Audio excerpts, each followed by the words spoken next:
Assalamualaikum warahmatullahi wabarakatuh. Bismillahirrahmanirrahim. Nahmaduka ya ghafuru ya syakuru. Mashalli wa sallim barik ala sayyidina maulana Muhammadin wa ala alihi wa sahbihi asma'in nama ba'du. Tapi monggo lah kita cerita-cerita Islam, cerita-cerita beragama yang rileks. Kita semua tadi seperti yang dikatakan Kadensus pernah disewani Mas Sufyan Sauri, juga beliau pernah ngaji. Sebetulnya dalam banyak hal-hal yang keseharian itu lebih prinsip ketimbang ide kita tentang hal-hal besar. Saya beri contoh, Allah itu Tuhan yang maha kuasa, yang menguasai alam raya ini. Kadang-kadang menjelaskan dirinya itu hanya alladzi at'amahu min ju'. Saya ini Tuhan yang memberi makan kamu saat Anda lapar, saat kalian lapar. Jadi untuk beriman kepada Tuhan yang Maha Esa, kepada Allah, kamu yakin yang memberi makan kamu itu Tuhan. Apapun kecewanya Anda terhadap tetangga, terhadap negara, terhadap mertua, terhadap istri, itu kecewa Anda tidak akan mati. Tapi kalau tidak makan itu mati. Sehingga Allah mensifati dirinya kadang pakai keseharian. Alladzi at'amahu min ju'. Tuhan itu siapa? Yang memberi makan kamu ketika lapar. Tapi kamu untuk syukur itu nunggu punya istri cantik, neriman, gampang diatur, membolehkan poligami. Terus 4 istri itu neriman semua, loyal semua. Itu sombong betul. Mau syukur saja kok repotnya seperti itu. Jadi mau syukur ya ada makanan dimakan. Itu. Kalau ngantuk ya tidur. Ayatnya wa min ayatihi manamukum billaili wan nahar. Maksud ayat Allah itu tidur. Nah keangkuhan-keangkuhan ini yang menjadikan kita itu jadi repot hidup itu. Wong untuk syukur kok nunggu tadi. Mertua baik, tetangga baik, istri baik. Apa saja di sekelilingnya harus baik. Nah keinginan berlebihan ini menjadikan kita lupa ada hal-hal yang paling kita butuhkan. Yaitu oksigen. Kita boleh nempat di buminya Allah. Alladzi ja'ala lakumul ardo firasya. Bumi kamu tempati enak. Coba kalau gempa. Apa artinya istri 4 cantik semua kalau pas digoyang apa? Gempa. Apa artinya kamu jabat? Entah apa saja jabatannya. Kalau bumi likuifaksi, habis kamu. Kiai meskipun dai kondang umatnya jutaan, kalau likuifaksi di panggung hancur. Tapi nikmat-nikmat yang disebut Allah seperti kita kaji keseharian. Alladzi ja'ala lakumul ardo mahda. Allah itu yang menjadikan bumi dalulan, yang mudah diinjak. Famshu fi mana biya silahkan pakai jalan-jalan. Jadi saya termasuk benar-benar kiai Jawa. Kalau kerennya Kiai Nusantara atau Kiai Indonesia lah. Diajari bapak saya Kiai Haji Nur Salim, diajari Mbah Maimun. Itu Islam itu keseharian. Karena ketika Anda memilih hal-hal yang serius, itu tujuan utamanya nyari ridhonya Allah. Dan ridhonya Allah bisa kamu dapatkan sesuatu yang pasti benar. Misalnya dalam sebuah hadis Sahih Muslim disebutkan, Inna wuha la yardo anil abdi idha akalal akla fayahmadahu alaiha. Au yasroba syarba fayahmadahu alaiha. Itu redaksinya inna itu sesungguhnya. Layardo juga pakai lam taukid, juga maknanya sesungguhnya. Sungguh-sungguh Allah sangat ridho ketika seorang hamba itu makan. Makan ketika sesuap nasi dia muji Allah. Ketika minum seteguk nasi dia muji Allah. Itu kalau orang diridhoni Allah itu wali betul. Itu untuk jadi wali itu gampang. Kamu makan ridho. Kamu nginjak buminya Allah ridho seneng. Kamu hidup keseharian aman seneng. Nah ini supaya sampean kita semua lah. Kita semua ngaji betapa panduan Rasulullah untuk menggapai ridho Allah itu banyak yang keseharian sekali. Saking kesehariannya banyak dalam hadis dan itu sahih. Nabi menyebut hal-hal yang keseharian. Hatta ma tas'alu fi fimra'atika. Kamu punya uang kemudian istri kamu bisa makan itu ibadah. Bahkan sebagian ibadah itu dicontohkan Nabi yang akhirnya diprotes sahabat. Yaitu wafi buti ahadikum sodakoh. Kamu menggauli istri kamu itu ya sodakoh. Sampai sahabat bilang yang benar ya Rasulullah. Ayati ahaduna syahwatahu wa huwa lahu ajrun. Masa urusan biologis, urusan syahwat kemudian dia dapat pahala. Nabi menjawab, alai salawadu aha fi haramin akana alaihi wisrun. Bagaimana kalau dia meletakkan ke yang tidak benar itu kan dosa.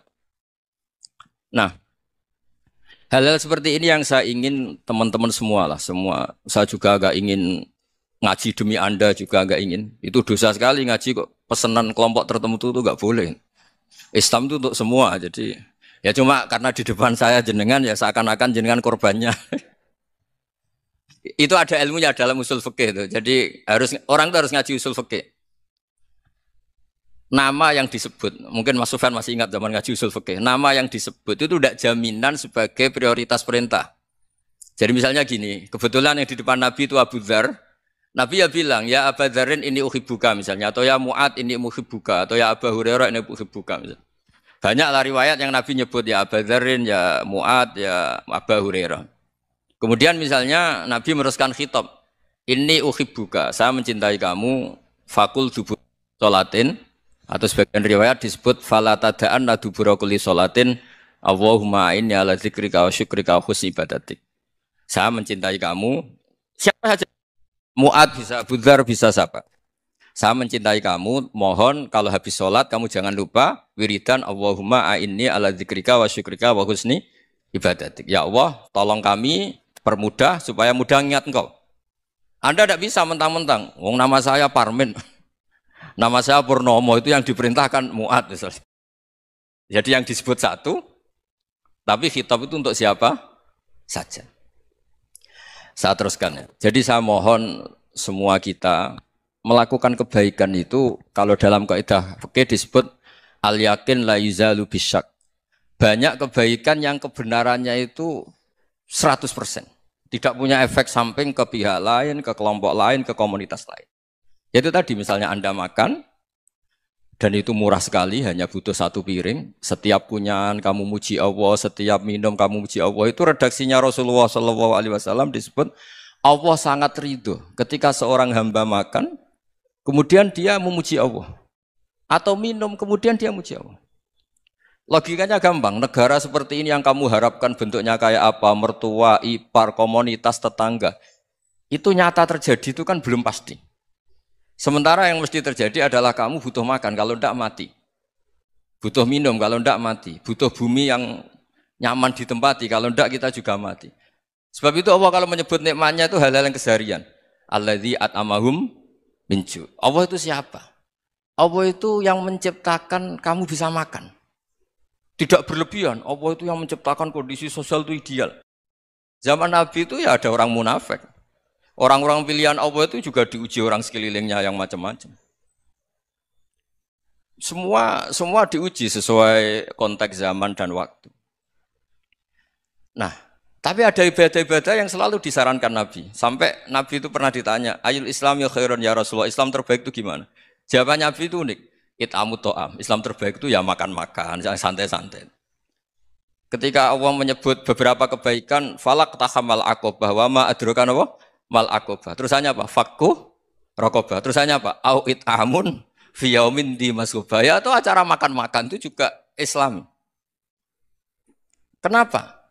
Ya bayangkan kalau tidak ada makanan, kita mati kan? Kondisi sosial tidak ideal itu Anda masih gak apa-apa. Tapi kalau Anda tidak makan, Anda tidak minum, kamu punya istri cerewet masih bisa hidup, punya mertua cerewet masih bisa hidup. Tapi kalau tidak makan bisa mati. Berarti penting mana istri sama makan? Penting mana? Makan. Semoga istri Anda dengar, nanti kamu disuruh makan tapi pulang deh. Itu kalau dibahasakan makan masih memahami. Penting mana nasi satu piring dengan istri. Enggak ada nasi mati, enggak ada istri belum mati. Penting mana? Gak berani jawab kan? Nah, ternyata Anda ada garang kan di depan istri. Jadi saya mohonlah, mungkin Mas Sufyan Sauri tadi yang bisa bantulah. Teman-teman tuh ngaji yang keseharian saja. Karena kita nyari ridha Allah itu berdasar firman Allah. Dan firman Allah itu menyebut keseharian tuh riang, gampang.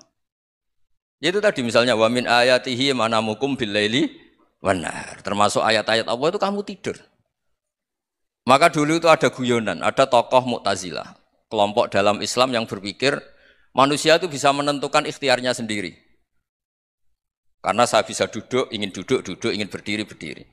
Karena kelompok ini enggak terima kalau semua kehendak Allah, nanti bagaimana kalau semua kehendak Allah kok ada hisab ya, ada sanksi. Lucunya itu dia akhirnya ini cerita ya, mencintai seorang perempuan cantik sekali. Dan itu dia menjadi ahli sunnah itu oleh hal-hal yang sepele. Karena istrinya cantik, Ya namanya suami istri itu hubungan intim. Terus ditanya, Mas, masih ingin lagi? Masih. Silahkan diulang lagi. Wah ya tidak bisa. Katanya manusia bisa menentukan yang diinginkan. Itu tobat itu. Itu nggak bisa ditobatkan Mas Sufyan Ats-Tsauri. Orang cantik yang mudah nobatkan orang itu orang cantik. Segampang itu. Akhirnya kita tahu. Makanya kalau dalam kitab Hikam itu disebut al-akil mayakul madza yaf'alu wa hubi wal ghafil mayakul madza af'al. Orang yang punya akal karena sadar ini wilayah Allah, semua milik Tuhan. Itu dia tiap hari berpikir, besok Allah akan melakukan apa terhadap dunia ini. Kamu merencanakan suatu mau plesir, ternyata gempa. Mau wisata ke Rusia, ternyata perang. Kamu tidak pernah tahu apa yang akan terjadi besok. Wa ma tadri nafsum madza taksibu ghadan.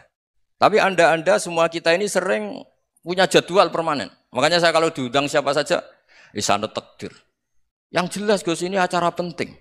Ya masih acara penting nak pangeran ngersakno apa piye? Kok ape dadi pangeran? Kamu kok mau jadi Tuhan? Itu kadang ya kiai. Penting Gus acara ini jenengan harus memastikan bisa. Loh kamu itu yang ngajarin tauhid, sesuatu itu biadillah kok bilang-bilang apa pasti. Kalau maksa terus tak tobatkan dong kamu kata saya itu. Ya kalau gitu Gus bilang insya Allah. Wah itu hati saya, fisik saya, roh saya sudah bilang insya Allah. Tidak usah kamu latih kata saya. Nah hal-hal tauhid keseharian itu gampang sebetulnya. Wal ghafil yaqulu madza af'al. Tapi orang yang lupa Allah dia setiap hari bilang besok apa? Kita bisa melakukan apa? Seakan-akan dia itu aktor, dia penting, dia subjek permanen, dia. Padahal kita ini hanya objek kehendak Allah Subhanahu wa taala. Karena kita yakin sesuatu yang terjadi di alam raya ini kita tidak bisa apa-apa. Makanya saya sering ngaji, sering bilang saya. Ketika Anda mensifati Allah, Dia yang menghidupkan. Sudah itu tanamkan sehingga ketika kita mati santai saja. Kenapa santai? Allah punya cara menghidupkan kita. Zaman kita hidup juga gak tahu caranya ngelola jantung, ngelola paru-paru. Kamu juga gak tahu ngelola oksigen yang tidak beracun, tidak ngandung polusi. Tahu-tahu hidup. Gak ingin tua ya tahu-tahu tua, gak ingin mati tahu-tahu mati. Selama ini kita hidup juga gak tahu apa sebetulnya. Hanya gaya tok, punya jadwal, punya planning. Kalau kamu bisa menentukan pilihan Anda, pasti Anda istrinya cantik, 4 neriman semua, kona'ah semua. Nyatanya enggak kan? Ada 1 jelek, cerewet. Wah itu kan, nyatanya enggak bisa apa-apa Anda kan? Dan kamu bawa mati lagi. Itu kan, istri Anda juga gitu, punya keinginan, punya suami yang ganteng, yang jabat, yang neriman, yang enggak poligami. Ya enggak kesampaian juga. Kalau kita ngitung tingkat kegagalan kita itu gagal terus. Ya kan? Nah, terus ingat Allah, madza yaf'alu wa hubi. Orang yang punya akal selalu berpikir Allah itu menghendaki apa terhadap saya. Lalu sama-sama orang itu. Ngelihat orang yang serius, itu kata Anda itu pemikir berat, serius. Senang punya tokoh yang merengut karena kamu anggap serius. Tapi sebagian orang nganggap orang yang serius itu wong merengut, wong masam, wong muka kok ditekuk. Jadi sama itu hati ya muqallibal qulub tsabbit qalbi ala dini, karena kita enggak tahu cara berpikir kita tentang orang lain, tentang sekeliling kita. Misalnya kita orang baik yang jenis ngrumat fakir miskin. Ada orang bangun masjid mewah itu janggal. Apa artinya masjid mewah kalau banyak orang kelaparan? Tapi kalau yang jenis pendidikan apa artinya masjid mewah kalau enggak bisa ngaji? Nanti yang jenis infrastruktur apa artinya ini kalau semuanya punya sudut pandang yang berbeda-beda. Dan Islam mengapresiasi semua kebaikan. Tapi katakan semua kebaikan itu adalah kehendak Allah Subhanahu wa taala. Karena apapun baik Anda itu pakai fasilitas yang diberikan oleh Allah Subhanahu wa taala. Sehingga ini yang disebut qulillah tsumadarhum fi khawdihim yal'abun. Ya kembali tadi ke tema-tema bahwa keseharian Anda ini sudah Islami. Saat Anda tidak bisa melakukan apa saja. Saya sering ada jenazah, biasanya kalau tetangga meninggal saya sering disuruh ngelepas. Saya bilang orang ini baik, karena sering ngelamun di rumah, sering nganggur di rumah. Ditanya sama anaknya, kenapa Gus nganggur baik? Ya kalau dia nganggur artinya juga enggak berbuat sesuatu yang maksiat kan? Ya kan, orang nganggur di rumahnya ya enggak bunuh orang, enggak maling, enggak korupsi, ya namanya nganggur di rumah. Lah cuma istri cara pandang nganggur enggak menghasilkan uang gitu. Tapi juga enggak menghasilkan kriminal kan? Jadi sebenarnya Islam itu makanya kalau sampai ngaji usul fikih itu ada kitab usul fikih namanya Lubul Usul, itu terkenal sekali di pesantren itu. Itu kalau ngapresiasi keseharian itu luar biasa. Izma min mubahin illa wa yatahaqqaqu bihi tarku haramimma. Karena keseharian yang mubah saat Anda lakukan itu ada kehebatan yang luar biasa, yaitu meninggalkan haram. Makanya dulu banyak orang-orang alim ketemu temannya itu guyon sampai semalaman. Itu biasanya yang semangat Islam itu kiai kok tidak tahajud, kiai kok tidak witir. Orang yang sedang mapan uangnya banyak, malam itu tidak kelayaban itu sudah luar biasa. Melawan nafsu supaya tidak maksiat itu sudah luar biasa. Supaya lupa guyon sama temannya semalaman sampai subuh. Gejolok-gejolokan ngenang zaman miskin, zaman kuliah nggak jelas, zaman apa. Melihatnya jangan tarkut tahajud. Seperti ini meninggalkan tahajud, tapi meninggalkannya ini talkul muharramat. Jadi kayak apa hebatnya? Sehingga Imam Ghazali punya riwayat yang agak unik. Hatta takuna ibadatu akhiri hadil ummah iku an-naum. Sehingga suatu saat ibadah terbaik umat ini itu tidur. Itu kan riwayat kontroversi. Ketika Imam Ghazali ditanya, kenapa iya? Kenapa kamu mulai keluar dari rumah itu sudah banyak maksiat? Melihat perempuan yang enggak mahram, melihat fenomena. Tapi kalau kamu tidur itu enggak melihat apa-apa. Tapi juga kamu jangan menganggap tidur itu ibadah betul. Saatnya melakukan fardhu ain malah masih tidur.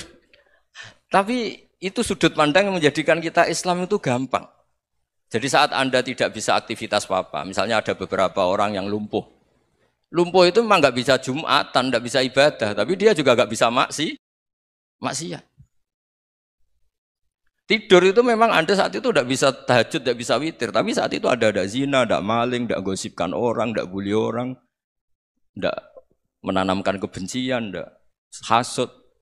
Sehingga tidur menurut Allah Ta'ala wa min ayatihi manamukum billaili apa? Wan-nahar. Karena di tidur itu selain ada unsur istirahat, jaga kestamina, juga ada unsur meninggalkan beberapa keburukan. Nah saya mohon ibadah yang keseharian ini kita jaga. Supaya kita semua baca ayat itu fasih. Fasih itu tertanam di hati. Allah itu siapa? Alladzi at'amahum min ju'i wa amanahum min khauf. Dan Allah kalau cerita di Quran itu anna sababnal ma'a sabba tsumma syaqqaqnal ardha wa syaqqa fa ambatna fiha habba wa inaba wa qadba wa zaituna wa nakhla wa hada'iqa hulba. Kamu tahu saya ini siapa kata Allah? Saya ini adalah Tuhan yang menurunkan air, kemudian ada tanaman banyak. Habba wa inaba wa qadba, ada zaitun, ada tin, kalau orang Jawa mungkin ada tela, ada padi, ada mangga, ada pisang. Sudah. Wa inaba wa zaituna wa nakhla wa hada'iqa hulba, ada perkebunan yang lebat. Tujuannya apa? Mata Allahkum, silahkan kamu pakai, kamu nikmati. Tapi karena kadang kita ini punya ide-ide besar. Tadi untuk syukur saja nunggu punya istri riman, rumah baik, tetangga baik, komunitas baik, semuanya baik baru syukur. Lama-lama nanti ada di surga, syukurnya nunggu surga paling kelas A. Itu sudah ada yang menghuni Rasulullah, kamu nggak boleh di situ. Masa untuk syukur saja? Repotnya Masya Allah. Jadi mohonlah Quran yang kalau Anda hafalkan juz amma itu kan ada ayat-ayat yang kayak tadi. Ya, fal yang dzuril insanu ila ta'ami. Coba lihat apa yang kamu makan ya? Dari mana? Dan untuk mempertahankan hidup kamu keseharian. Jadi jangan kira ibadah itu harus membentuk komunitas yang versi Anda. Ibadah itu harus hal yang mulu-mulu. Kesehariannya Anda alami. Loh ini saya tidak bikin-bikin. Saya ngaji bukan karena berdasar pesanan. Itu ayat yang saya baca kan betul ada ayatnya kan. Fal yang dzuril insanu ila ta'ami. Anna sababnal ma'a sabba tsumma syaqqaqnal arda syaqqa fa ambasna fiha habba wa inaba wa qadba wa zaituna wa nakhla wa hada'iqa ghulba. Terusannya apa? Mata'al lakum, silakan kamu nikmati. Mata itu silakan kamu nikmati. Ya kayak sampean dikasih hidangan ya makan. Ya sudah makan. Habis makan ya minum. Habis itu ngantuk ya tidur. Ya sudah normal-normal saja. Kayak apa indahnya Islam? Tapi Anda mencari Islam yang gimana lagi? Nah itu yang diajarkan guru-guru kita, diajarkan sanad kita sampai Wali Songo, sampai Rasulullah SAW. Bahwa pada akhirnya ada jihad, ada perang. Itu dulu memang perang, bukan membunuh. Beda. Dulu kita dijajah Belanda ya perang, dan itu normal karena kita dijajah. Jadi ketika orang lain ingin baik sama kita, wa in ahadum minal musyrikin astajaroka ya fa'jirhu hatta yasma'a kalam Allah. Kalau mereka ingin baik ya kita baik. Makanya ada istilah musta'man, mu'ahad. Kalau mereka ingin damai, berdampingan dengan kemajmukan ya itu yang lebih baik. Karena memang Islam menghormati proses perdamaian. Wa in janahu napa lisalmi ya fajnah lah. Kalau ingin damai ya kita harus damai. Jadi andai kan dulu Belanda datang ke Indonesia kok minta besanan gitu. Ya mungkin kita juga seneng karena memperbaiki hidung kan kalau minta besanan gitu. Nah tapi wong jajah dulu itu kan masalah kan? Apa? Masalah kan? Jadi saya mohon ya, jadi apa? Saya tadi minta sama Bapak Kadensus kemarin juga pernah main ke saya. Jangan sering ketemu saya ini sudah uzlah, saya ini sudah mau daftar jadi resi. Saya itu kemarin di muktamar juga agak datang, acara di Jogja juga sudah. Karena memang keluarga saya dulu itu bahasa ya, bapaknya bapak saya itu enggak keluar rumah itu puluhan tahun. Memang punya adat uzlah. Ya makanya ngaji saya ngaji aja yang gampang-gampang aja, yang enggak orderan, enggak pesenan ngaji aja dulu yang gampang. Saya ikhlas, yakin betul saya ikhlas. Ikhlas itu menurut saya itu roh. Orang enggak ikhlas menurut saya itu orang aneh. Ikhlas itu gampang, sudah saya bilang. Kalau kamu yakin ilmu itu milik Allah, ngasihkan juga ikhlas itu milik Allah. Apa sih yang kamu punyai sehingga kamu tidak ikhlas? Uang milik Allah, energi kita milik Allah, bumi milik Allah. Kemudian kamu merasa memiliki. Merasa memiliki itu kalau dalam ilmu tasawuf sudah kesalahan kan. Bagaimana Anda punya? Coba tahu-tahu tanah itu kok milik Anda. Karena saya beli, Gus. Saya beli dari orang, dari Zaid. Padahal yang asli punya itu Allah. Apa benar kamu pernah beli sama Allah? Zaid ini pemilik nisbi, pemilik yang enggak sebenarnya kan? Ya enggak? Yang benar-benar pemilik itu Allah. Kok kamu ngerasa itu bumi kamu itu atas nama apa? Milik kan harus beli atau dikasih. Enggak semua kan? Nah, makanya terus famshu fi manakibiha. Dan Allah menyebutnya, sudah saya ini yang menciptakan bumi. Waladzi ja'ala lakumul arda dalulan. Dan Allah menyebutnya sederhana, famshu fi manakibiha. Silakan jalan-jalan. Terusannya apa? Wakulu mirizki, silahkan makan-makan. Jadi Islam itu ya makanya kiai-kiai itu ada acara makan, sampai ada guyonan fikuli makanin makan di setiap tempat ya makan. Nggih ngoten guys, pokoknya sing gampang-gampang mawon nggih. Nggih Mas Sufyan nggih sing gampang-gampang mawon nggih. Assalamualaikum warahmatullahi wabarakatuh. Perasaan saya juga seluruh ulama di dunia. Saya ulang lagi, perasaan saya juga seluruh ulama di dunia. Bahwa Islam masuk itu macam-macam sebabnya. Dulu kita tahu, kita sebagai warga Indonesia, Islam masuk itu ya dibawa orang yang agak kedonyan, ya kayak jenengan lah kira-kira gitu. Ya kayak mbak-mbak ini, ya agak-agak mata duitan gitu. Karena kita tahu rata-rata ahli sejarah mengatakan Islam di Indonesia dibawa kiai apa pedagang. Pedagang tuh nyari uang apa nyari dakwah kira. Ya semoga Anda mirip-mirip seperti itu. Ya jadi nyari uang karena ada nurani Islam sehingga tetap saja membawa Islam. Saya tidak tahu Islam Anda ala apa, tidak tahu. Pokoknya mau ngaji ya berarti Islam ala ahli sunnah apa? Wal jamaah. Jadi ini penting saya utarakan bahwa Islam itu agama yang mudah difahami. Sehingga dibawa pedagang saja ya kasil gitu. Dibawa orang yang kedonyan gak jenengan juga kasil gitu. Dibawa orang baik ya kasil, dibawa orang broken juga kasil. Ini penting saya utarakan karena saya ngaji di mana-mana bilang ciri utama kebenaran absolut adalah kebenaran yang bahkan orang gak benar saja bisa bawa.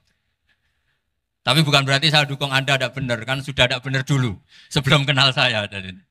Tapi nggak apa-apa, nggak benarnya umat Islam insya Allah dimaafkan sama Allah Subhanahu Ta'ala. Ya asal tobat maksudnya.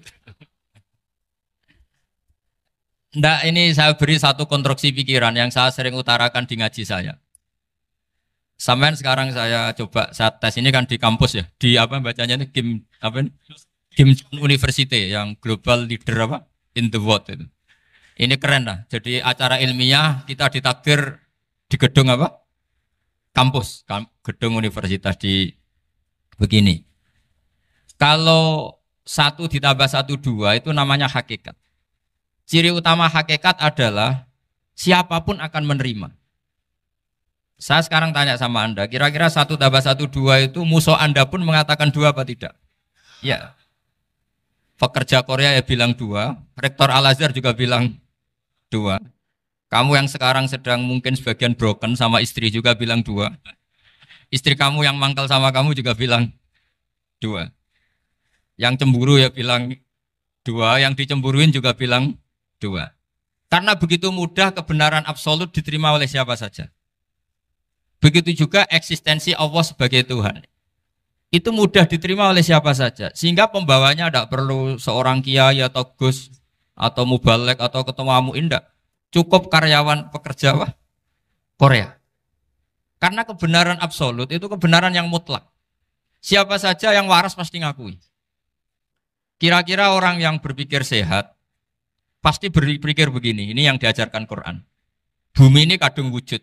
Sudah wujud kadung wujud, punya eksistensi. Mungkin nggak sesuatu yang wujud, kemudian disebabkan oleh sesuatu yang nihilisme, yang tidak ada. Mungkin enggak? Enggak mungkin. Yang namanya penyebab itu harus sesuatu yang wujud. Di mana-mana penyebab itu harus punya eksistensi. Karena langit dan bumi ini kadung wujud, pasti penyebabnya adalah wujud. Karena wujud penyebab harus bersifat super. Lah bersifat super ini oleh ulama dikatakan wajibil wujud. Itu akal siapa saja akan nerima. Cuma kemudian setelah nerima itu orang macam-macam cara berpikir. Mungkin orang Jawa dulu bilang itu Sahyang Widi. Kalau orang sini mungkin bilang apa itu? Dewa atau apa ya? Enggak tahu saya itu. Karena itu yang teman sampean, enggak teman saya itu. Tapi yang jelas begini, ini konstruksi ini harus kita jaga. Nanti saya bacakan teks hadisnya. Kebenaran sejati ciri utamanya adalah ada absolutisme, ada kebenaran mutlak. Ciri utama kebenaran mutlak adalah diakui bahkan oleh siapa saja, termasuk oleh orang fasik. Orang fasik itu orang nggak benar. Misalnya ada imam masjid besar Istiqlal, ditanya 1 tambah 1 bilang apa? 2. Nanti kira-kira yang lonte juga bilang apa? 2. KPK juga bilang koruptornya yang ditangkap 2. Nah, eksistensi Allah sebagai Tuhan ini kebenaran yang absolut. Maka agama ini juga boleh diterima oleh siapa saja, termasuk oleh orang fasik, orang nggak jelas. Ini penting saya utarakan karena sekarang marak kelompok yang mengatakan orang Islam kalau zina menjadi tidak muslim, orang Islam kalau korupsi menjadi tidak muslim. Salah sedikit tahlilan jadi kafir, percaya wasilah jadi itu tidak benar seperti itu. Karena kebenaran eksistensi itu kebenaran yang nggak bisa diganggu gugat. Seperti Anda ini kan warga Indonesia. KPK ya warga Indonesia, koruptornya juga warga. Apa setelah dia korupsi lalu tidak warga Indonesia? Tetap warga. Orang yang meyakini kalimat tauhid setelah dia salah, apa terus tidak tauhid? Kan tetap ya? Maka dia tetap Ini penting saya utarakan. Kalau seorang warga Indonesia yang koruptor, yang macam-macam saja tetap warga Indonesia, padahal banyak kesalahan. Karena status warga Indonesia adalah status yang permanen. Begitu juga status muslim adalah permanen bagi siapa saja yang melafadzkan la ilaha illallah Muhammadur Rasulullah. Kita tidak bisa mengkafir-kafir mereka. Itu juga yang sering dipesankan dan jadi ciri khas ulama ahli sunnah wal jamaah, tidak mengkafirkan orang Islam meskipun melakukan dosa besar. Soal dia salah nanti masuk neraka ya silakan saja, saya ada ikut, paham ya? Sampai bisa mencoba. Tapi tetap saja dia muslim. Analoginya tadi. Analoginya gampang sekali tadi. Orang Indonesia yang salah itu tidak akan merubah statusnya sebagai warga Indonesia. Karena ya memang dia berstatus warga Indonesia. Orang Islam yang sudah melafadzkan syahadat maka menjadi muslim. Saya di mana-mana berkampanye, berfatwa. Orang kafir yang 70 tahun kafir, sekali melafadzkan kalimat tauhid, itu menjadi muslim apa tetap kafir? Muslim. Masa kita yang Islam terus, yang kalimat tahlil la ilaha illallah, kemudian menjadi kafir karena kalimat itu? Itu faham aneh apa aneh? Wong yang kafir saja menjadi muslim karena kalimat tauhid, yang Islam menjadi kafir juga karena kalimat. Ini ngajak apa-apaan? Ya ngajak goblok-goblokan, kira-kira kan gitu. Ini penting saya utarakan karena ini penting. Nah, setelah kamu yakin tauhid, ciri utama tauhid itu apa? Menstatuskan sesuatu sebagaimana hakikatnya. Misalnya bumi Korea, ini statusnya tetap buminya Allah. Maka dari awal saya husnudzon sekali sama Allah Subhanahu wa taala bahwa suatu saat di bumi mana saja itu ada tahlil. Enggak ngira kan ada ateis di sini, bumi ateis kemudian ada tahlil, ada sakduna, ada macam-macam. Karena kita ketika sholat, makanya saya tadi janji akan memaknai kalimat-kalimat yang sering Anda baca ketika sholat. Di sholat saat ada itidal ngendikan apa? Rabbana lakal hamdu, ayo dibaca, mil'us samawati wa mil'ul ardi wa mil'u ma syi'ta min syai'im ba'du. Sama nani secara tradisi pesantren, Rabbana do pangeran kita, laka iku kaduwe panjenengan alhamdulillah segala puji. Engkau punya segala puji. Mil'us samawati, yang pujian itu memenuhi langit. Tentu langit itu penuh dengan pujian. Semua malaikat bertasbih, bertahmid. Karena malaikat tidak ada yang kerja di pabrik, itu tasbih terus gitu. Nggak ada yang nyari uang, nggak ada yang cari won ya. Apa won ya kalau bahasa? Kalau di sini nggak kiainya aja nyari uang. Terusannya apa? Wamil ul ardi, dan pujian itu memenuhi bumi. Korea termasuk bumi Allah apa enggak? Jadi saya sudah menduga suatu saat Korea itu ya penuh dengan pujian. Dan ini betul. Siapa yang ngira kalau di bumi Korea ada yang hafal lagu Sakduna itu? Itu lagu kesayangan guru kita semua, Kiai Haji Maimun Zubair. Gak ada yang ngira. Siapa yang ngira kalau di sini ada ngaji seperti ini? Di Rusia juga sama. Uni Soviet itu negara ateis. Tapi lama-lama pecah karena glasnost itu dan perestorika itu. Kemudian menjadi pecahan-pecahan negara muslim. Ada Uzbekistan, Tajikistan, Ceknya, semuanya menjadi negara apa? Muslim. Karena dari awal lakal hamdu mil'us samawati wa mil'ul ardi. Dan pujian itu pasti memenuhi langit, juga memenuhi bumi. Kalau Anda baca itu di Indonesia, mungkin wajar. Di Indonesia banyak acara-acara seperti ini. Tapi kalau di Korea, ternyata benar. Dan Anda ini kalian semua termasuk pembuktian benarnya wa mil'ul ardi. Keren kan teman? Oh keren sekali, bukan sekedar keren, keren sekali. Makanya saya jarang diundang pengajian mau, tapi diundang di Korea mau. Tapi saya ada niat datang undangan, memang saya ingin datang. Jadi, ya karena itu. Ini bentuk penghormatan saya. Bentuk penghormatan saya bahwa pada akhirnya benar-benar lakal hamdu mil'us samawati wa mil'ul ardi. Jadi Anda tidak perlu pesimis, dulu Indonesia juga seperti itu. Banyak Buddha, Hindu, semacam ateisme. Kemudian berkatnya para ulama sekarang jadi negara yang mayoritas Muslim. Korea, barokahnya orang-orang kedonyan seperti ini banyak Islam itu. Enggak apa-apa. Karena sebagian agama Islam, sebagian sejarah ditulis di bawah pedagang-pedagang Gujarat. Kira-kira orang Gujarat ke Indonesia dulu yang namanya pedagang cari apa? Uang. Tapi namanya orang Islam, hatinya tetap adanya tauhid. Nyari uang ya tetap sambil dakwah. Kalau yang ke Korea langsung kiai mungkin tidak seramai ini Islam. Karena kalau kiai datang langsung dicurigai jadi misionaris. Jadi ribet malah. Tapi kalau sampean nggak ada yang curiga. Namanya pekerja, pekerja saja nyari uang. Dan itu memang fakta. Cuma kadang ya sadar terus ya bagus lah seperti itu. Nggak apa-apa. Maksud saya ini saya memberi support, memberi tasjek bahwa Allah itu luar biasa. Jadi kalau ingin menyebarkan agamanya macam-macam. Kadang kiai tidak bisa mengislamkan orang, itu anak-anak mahasiswa pacaran, itu banyak yang pacarnya itu masuk Islam. Tapi sampean jangan bilang pacaran halal, ya tidak pernah halal. Tapi Allah kalau menghendaki memberi hidayah itu jalannya macam-macam. Ada yang lewat kerja, coba yang bayangkan ada tahlilan di Korea itu semua kiai tidak pernah bayangkan. Tapi setelah banyak pekerja di sini, kemudian mereka insaf atau sedang insaf, tidak tahu ini. Sampai kapan insafnya juga tidak tahu. Tapi yang jelas ini hebat. Ini apa? Hebat. Tahu-tahu ya seperti ini. Makanya iman saja Rabbana lakal hamdu mil'us samawati wa mil'ul ardi. Masih ditambahi wa mil'u ma syi'ta min syai'im ba'du. Karena Allah itu zat yang tidak terperikan, zat yang tidak terbatasi. Maka pujian di langit dan bumi ini masih kurang. Masih ada apa saja yang nanti akan dipenuhi oleh pujian kepada Allah Subhanahu wa ta'ala. Wa mil'u ma syi'ta min syai'im ba'du. Dan pujian kepada Engkau ya Allah akan memenuhi semua ruangan yang Engkau kehendaki. Mungkin suatu saat negara-negara yang sekarang yang paling minim Islam itu di Amerika Selatan. Kayak di Argentina dan sebagainya. Itu nanti suatu saat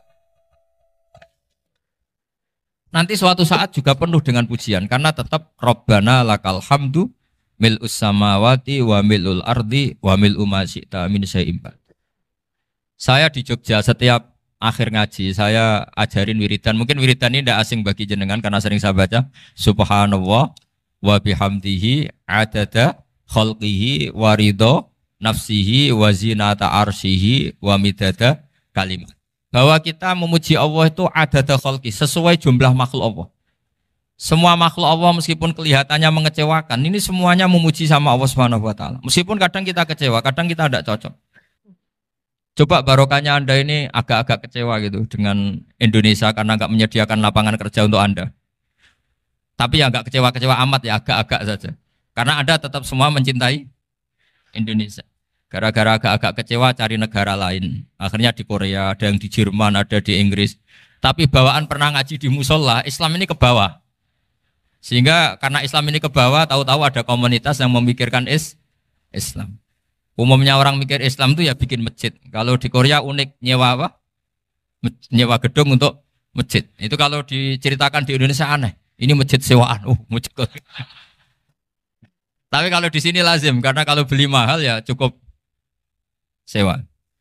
Saya tidak tahu kalau dalam terminologi agama tempat Anda sujud ini nanti jadi saksi di akhirat. Itu yang permanen apa yang sewaan tidak tahu. Jadi nanti bumi ini tanya, ya saya ya Allah pernah dipakai sujud, tapi setelah 1 tahun nggak kuat menambah lagi. Makanya saya dukung tadi yang ada gerakan masjid apa. Sebenarnya permanen nggak permanen itu tetap bagus, ada usah memaksakan. Yang jelas saya sudah ikut nyumbang lelang tadi, dan saya berharap uang itu benar-benar untuk masjid. Kalau untuk takmirnya juga nggak apa-apa, yang penting untuk menghidupi masjid. Saya juga termasuk kiai yang nggak suka kalau hukum itu terlalu fanatik. Misalnya uang ini untuk masjid, kemudian imamnya diterlantarkan. Karena alasannya ini untuk masjid. Imam kan tidak masjid. Nah ini kalau imamnya nggak diservis, kemudian mutung terus pulang ke Indonesia. Ini jadi masalah.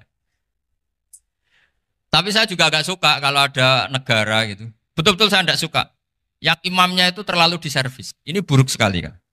Pernah ada anekdot, ini anekdot tapi nyata. Ada negara yang sangat sehat, Islamnya sangat sehat. Itu imamnya 1 bulan tuh digaji 70 juta. Kira-kira 70 juta dibagi 1 hari berapa? 5 sholat ya? 5 kali 30 berapa?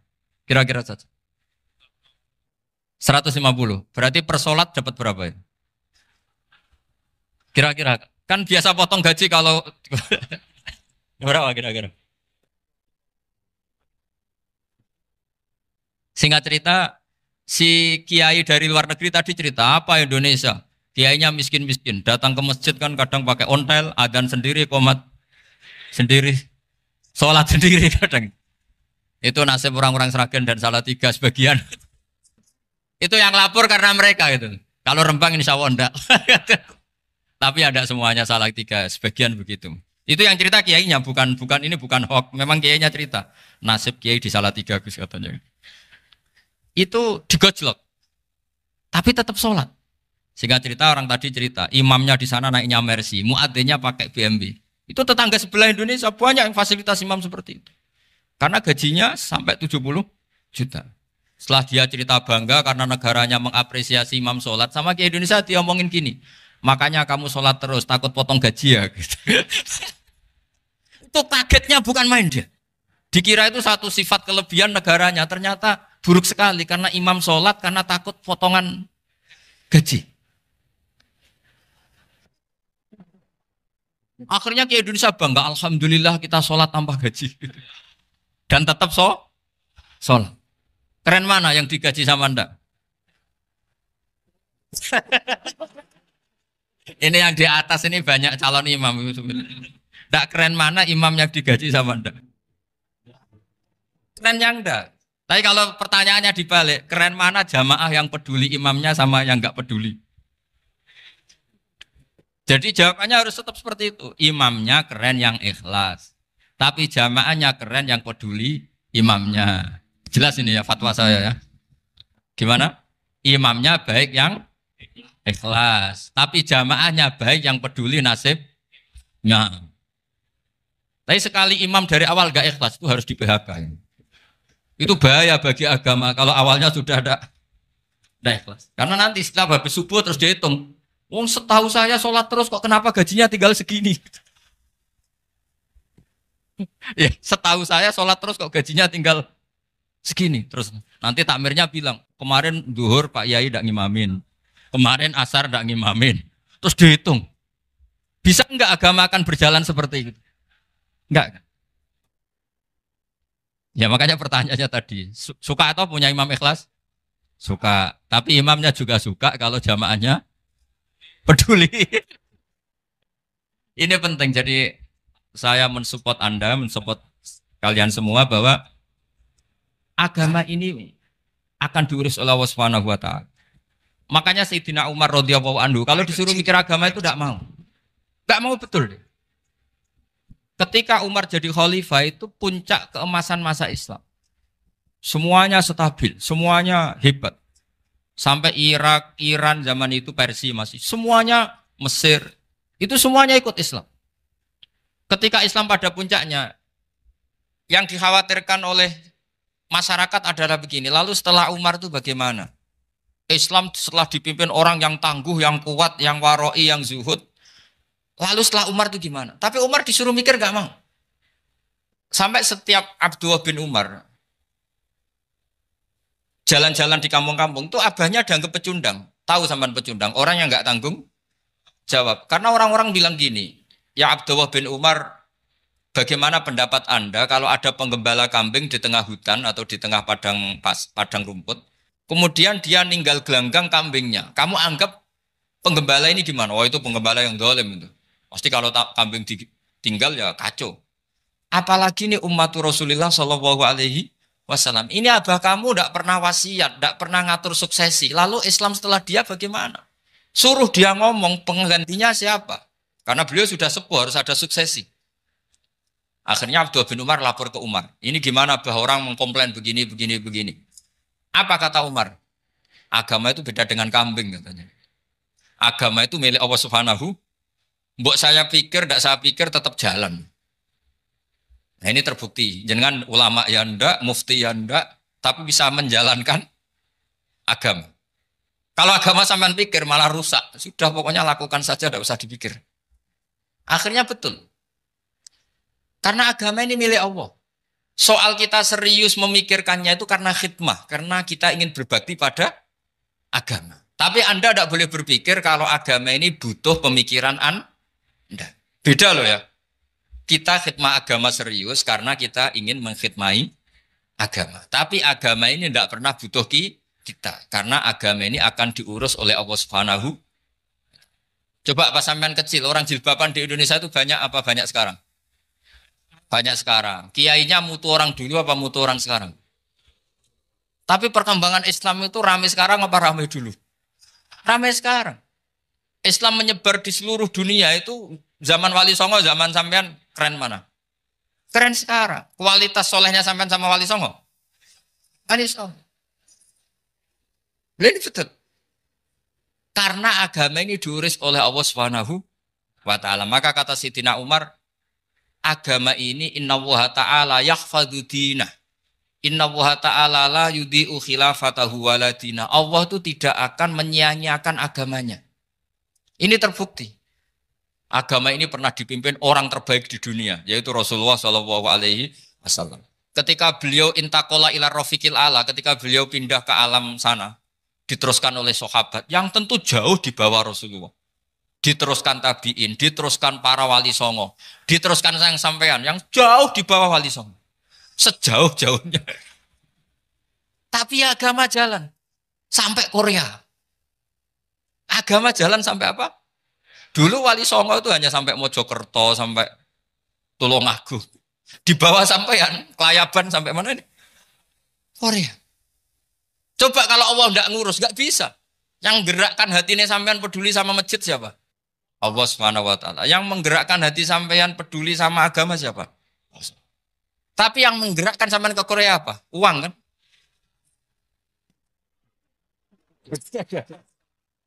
Enggak, enggak apa-apa, jujur saja, jujur ya, santai aja. Ini bagian dari keramatnya jenengan. Niatnya agak bener tapi dibenerin Allah di sini. Dari awal niatnya kan uang, uang, uang gitu. Tapi setelah di Korea dibenerin Allah. Mbok ingat agama gitu. Keren kan? Makanya yang syukur sama Allah Subhanahu wa taala. Yang bisa hanya Allah taala. Makanya dalam dunia kiai selalu baca apa? Alhamdulillah alladzi hadana li hadza wa ma kunna linahtadiya laula an hadana Allah. Alhamdulillah kita diberi hidayat seperti ini. Kalau tidak Allah tidak bisa. Sudah mata duitan, kadang istri ngomel, mertua tidak percaya. Sudah setengah-setengah broken gini saya tahu sampai ke Korea itu karena broken pas saking sayangnya keluarga. Potensinya hanya dua. Dibela-belain kerja demi keluarga atau agak broken maka ke sini. Tapi apapun potensi itu tetap baik. Itu takdir sudah, itu takdir tidak usah dibicarakan. Semua itu apa? Karena orang kalau sedang rukun ya tidak mau tukaran, kalau sedang tukaran ya tidak mau rukun. Itu sudah semuanya takdir. Kata bapak saya dulu kalau ada orang mau jualan tanah, Pak Yai tanah saya mau saya jual. Ini gimana padahal ini tanah warisan. Kata bapak, nak waya adol ya adol. Memang ini saatnya jual ya jual saja.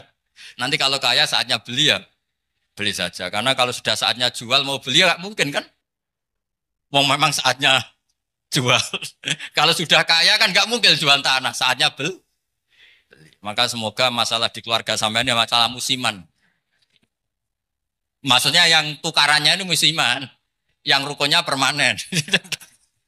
Jangan tukarannya permanen, rukunnya musiman. Setelah melihat yang lebih cantik, katut babon, nggak tahu saya nggak tahu. Nah ini semoga katut masjid ini bagian dari kafaroh sampean itu. Jadi kafaroh kesalahan-kesalahan di sampean. Ini penting saya utarakan karena agama itu beda. Agama ini diurus oleh Allah Subhanahu. Jadi kita mengerahkan pemikiran itu bukan karena kita akan menyelamatkan agama ini, tidak. Agama ini diselamatkan oleh Allah Subhanahu wa taala. Coba kayak apa Uni Soviet kuatnya itu. Mengkooptasi supaya orang semuanya ateis, semuanya komunis. Itu 100 tahun Uni Soviet begitu. Tapi orang-orang Uzbek, Ceknya, Tajikistan tetap mengajari anak-anaknya tauhid. Itu ada yang cerita itu sampai mengajarkan tauhid itu di bawah tanah, di basement. Tapi Allah menghendaki Rusia itu Uni Soviet jatuh. Ketika jatuh, negara-negara ini langsung menjadi negara Islam, yaitu Uzbek, Tajikistan, Ceknya. Mungkin nggak mereka langsung menjadi negara Islam, andai kan saat menjadi Uni Soviet benar-benar menjadi ateis. Nggak mungkin kan? Karena saat dikooptasi Uni Soviet, akidah mereka tetap tauhid. Cuma nggak berani muncul. Artinya apa? Uni Soviet nggak bisa menghabisi Islam. Kurang kerennya Uni Soviet zaman itu. Bisa nggak menghabisi Islam? Nggak bisa. Donald Trump dulu termasuk Islamfobia. Tapi setelah dia anti-Islam, malah orang Amerika demo supaya memperhatikan Islam. Nggak bisa. Makanya Korea pun nggak bisa menghabisi Islam. Kalau sampean menghabisi Islam sendiri bisa. Karena terus nggak mau sholat, nggak mau zakat, itu sampai. Tapi sampean toh yang Islamnya habis, Islam tetap baik-baik saja. Makanya ini penting saya utarakan, supaya kamu pede. Bahwa agama ini pernah dibawa orang yang pedagang. Ya soal ada sebagian pendakwah yang ikhlas ya banyak, tapi sejarah yang gampang kita lihat adalah Islam itu dibawa oleh apa? Pedagang Gujarat, pedagang India. Nggak apa-apa, sejarah itu meskipun sebagian menentang nggak apa-apa, tapi sejarah itu tetap ada. Pasti sebagiannya memang seperti itu, dan itu tidak masalah. Saya ulang lagi, itu tidak masalah. Coba dulu pemain bola kalau di Inggris itu kalau mau sholat susahnya bukan main. Apalagi kalau mau puasa. Kalau di sini kerja puasa katanya mati lu kalau apa? Puasa. Kalau mau sholat katanya dicari mana ini berhalanya kok. Kata orang-orang ateis kan gitu, dicarikan patungnya. Kali ini sholat kok gak ada patungnya, ini gimana ini. Ya ngalamin gitu. Tapi Allah Maha Kuasa. Banyak investor mana itu Dubai atau Qatar yang tertarik investasi di dunia bola. Kayak Sulaiman Al-Fahim makanya beli Manchester City. Itu sekarang pelatihnya negara orang sholat gak berani. Bahkan di tengah stadion dibangunkan masjid. Kalau sampean daftar jadi muadzin bisa. Apa nyanyi Sakduna di sana juga bisa. Dulu Aljazair bencinya bukan main. Apa Perancis sama orang Islam itu bencinya bukan main. Barokahnya Zidane pemain bola. Dan juara dunia. Terus Zidane turunan Aljazair. Akhirnya orang Perancis itu mencintai Islam. Itu barokahnya sepak bola. Allah punya sekian cara untuk mengenalkan Islam. Di Prancis dikenalkan lewat pemain sepak bola. Nah di Korea ini yang agak unik dikenalkan lewat pecinta wong. Saya jamin ini tidak apa-apa, sudah tidak apa-apa, sudah aman, aman. Jamin aman. Pokoknya alhamdulillahilladzi hadana lihada wa ma kunna linahtadiya laula an hadana. Karena agama ini dibawa oleh Allah Subhanahu wa taala, yang menjaga juga Allah Subhanahu wa taala. Sama tidak usah khawatir. Kalau ada kelompok tertentu yang mengkhawatirkan Islam, sekarang Islam bahaya gini-gini, itu kurang roja, itu kurang optimis itu. Harapannya sama Allah tipis, harus ngaji lagi. Agama ini limangka nayarjuwa hawal yaumal akhir. Agama ini bagi yang terus-menerus berpengharapan kepada Allah Subhanahu wa taala. Agama ini limangka nayarjuwa, coba bahasa Arabnya roja yarju rojaan. Maknanya harapan. Jadi agama ini bagi yang selalu berpengharapan, bukan yang pesimis, bukan yang hati kecil, apalagi yang tukang putus asa. Coba agama ini begitu luar biasa dibawa orang yang macam-macam. Tadi di Perancis dibawa oleh pemain apa? Bola. Ada masjid di Inggris itu ya dibawa mahasiswa-mahasiswa itu yang dulu sebagian yang nggak pernah ngaji, setelah di Inggris bikin komunitas pengajian. Di Korea dibawa di pecinta apa? Tapi lama-lama cinta Tuhan. Karena ya memang sebenarnya sudah cinta Tuhan. Cuma ya cara cinta ini nunggu punya uang Ya sudah, alhamdulillah seperti ini sudah luar biasa sudah. Insya Allah diterima oleh Allah Subhanahu wa taala. Saya selalu berharap semoga ini tetap satu bukti bahwa Allah itu harus kita sembah di mana-mana. Karena tadi Allah akan selalu Rabbana lakal hamdu mil'us samawati wa mil'ul ardi wa mil'u ma syi'ta min syai'in ba'du. Bahwa pujian kepada Allah akan selalu memenuhi langit dan memenuhi bumi. Bumi Korea termasuk buminya Allah. Makanya pegangan yang saya minta sama pengurus untuk di-share adalah Dawai Rasulullah Shallallahu Alaihi Wasallam. Mungkin nanti panitia harus mengeser itu. Ini Musnad Ahmad, riwayat dari Imam Ahmad. Al-Bilad bila dua. Sudah punya? Nanti di-share ya yang itu. Al-Biladu bila dua. Bahwa negara hakikatnya adalah negara Allah. Wal ibad ibadullah. Semua hamba hakikatnya adalah hamba. Di hadis itu fahaitsuma asabta khairan fa'akim. Kapan saja kamu menemukan kebaikan di tempat Anda berdomisili, fa'akim, kamu enggak apa-apa di sini. Kamu di sini dapat uang, dapat masjid, dapat sewa masjid. Enggak tahu sewa apa permanen, pokoknya itu bagus gitu. Buminya dirayu. Bumi meskipun ini enggak permanen, tapi tetap jadi saksi loh ya. Harus ada kompromi ini. Karena kalau dengar orang Indonesia jadi aneh, masjid kok nyewoi. Tapi aneh di Indonesia, ada aneh di sini. Sampean tenang saja. Tentu malaikat pencatat di sini juga sudah tahu kalau sebagian masjid itu sewaan. Jadi ya ada iskal-iskal amat lah sudah. Enggak janggal-janggal amat karena kondisional Jadi saya nanti minta panitia supaya mengeser tadi hadis riwayat siapa? Imam Ahmad bin Hambal yang diriwayatkan oleh salah satu minal asroh al-mubasyarina bil jannah yaitu Zubair bin Awam. Nabi ngendikan al-biladu biladu wah, negara mana saja adalah negara Allah. Wal ibad ibadu wah, semua hamba adalah hambanya Allah. Fahaitsuma asabta khairan, di mana saja kamu mendapatkan kebaikan, fa'akim, kamu tidak apa-apa berdomisili di situ. Ya saya mohon ini penting sekali. Pokoknya saya mohon kalimat tauhid ini dijaga. Karena kalimat tauhid ini kata semua ulama kasajaratin thayyibatin asluha tsabitu wa far'uha fis sama. Dan kalimat tauhid ini pasti tu'ti ukulaha kullahinim bi'izni rabbiha. Kalimat tauhid yang dibawa umat Islam seluruh dunia. Meskipun dia orang fasik, orang enggak benar, tetap tu'ti ukulaha kullahinim bi'izni rabbiha. Kalimat ini akan membawa berkah bagi orang yang dihinggapi atau didomisili umat Islam. Coba sebagian nanti orang Korea menjadi muslim itu karena di sini ada komunitas pekerja muslim kemudian menyisakan atharul Islam.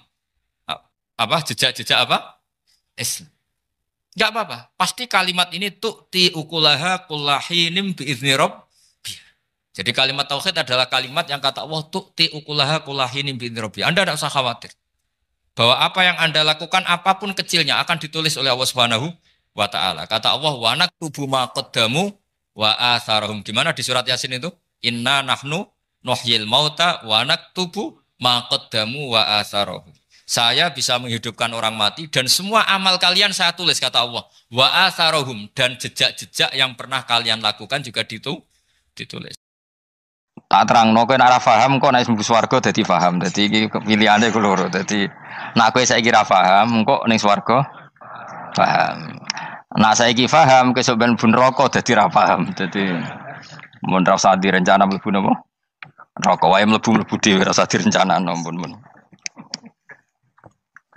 Dados ngeten nggih, dados ahli swarga ya kurang penggawean, pancen salat wis ra wajib, ora ono pilpres, gak ono apa dadi kurang penggawean. Ahli swarga niku saking kurang penggaweane iku jagungan.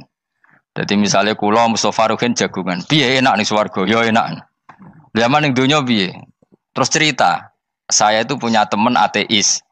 Saya punya teman komunis yang ketika pertemanan dengan kita sering menghina kita karena kita ini percaya adanya hari kebangkitan.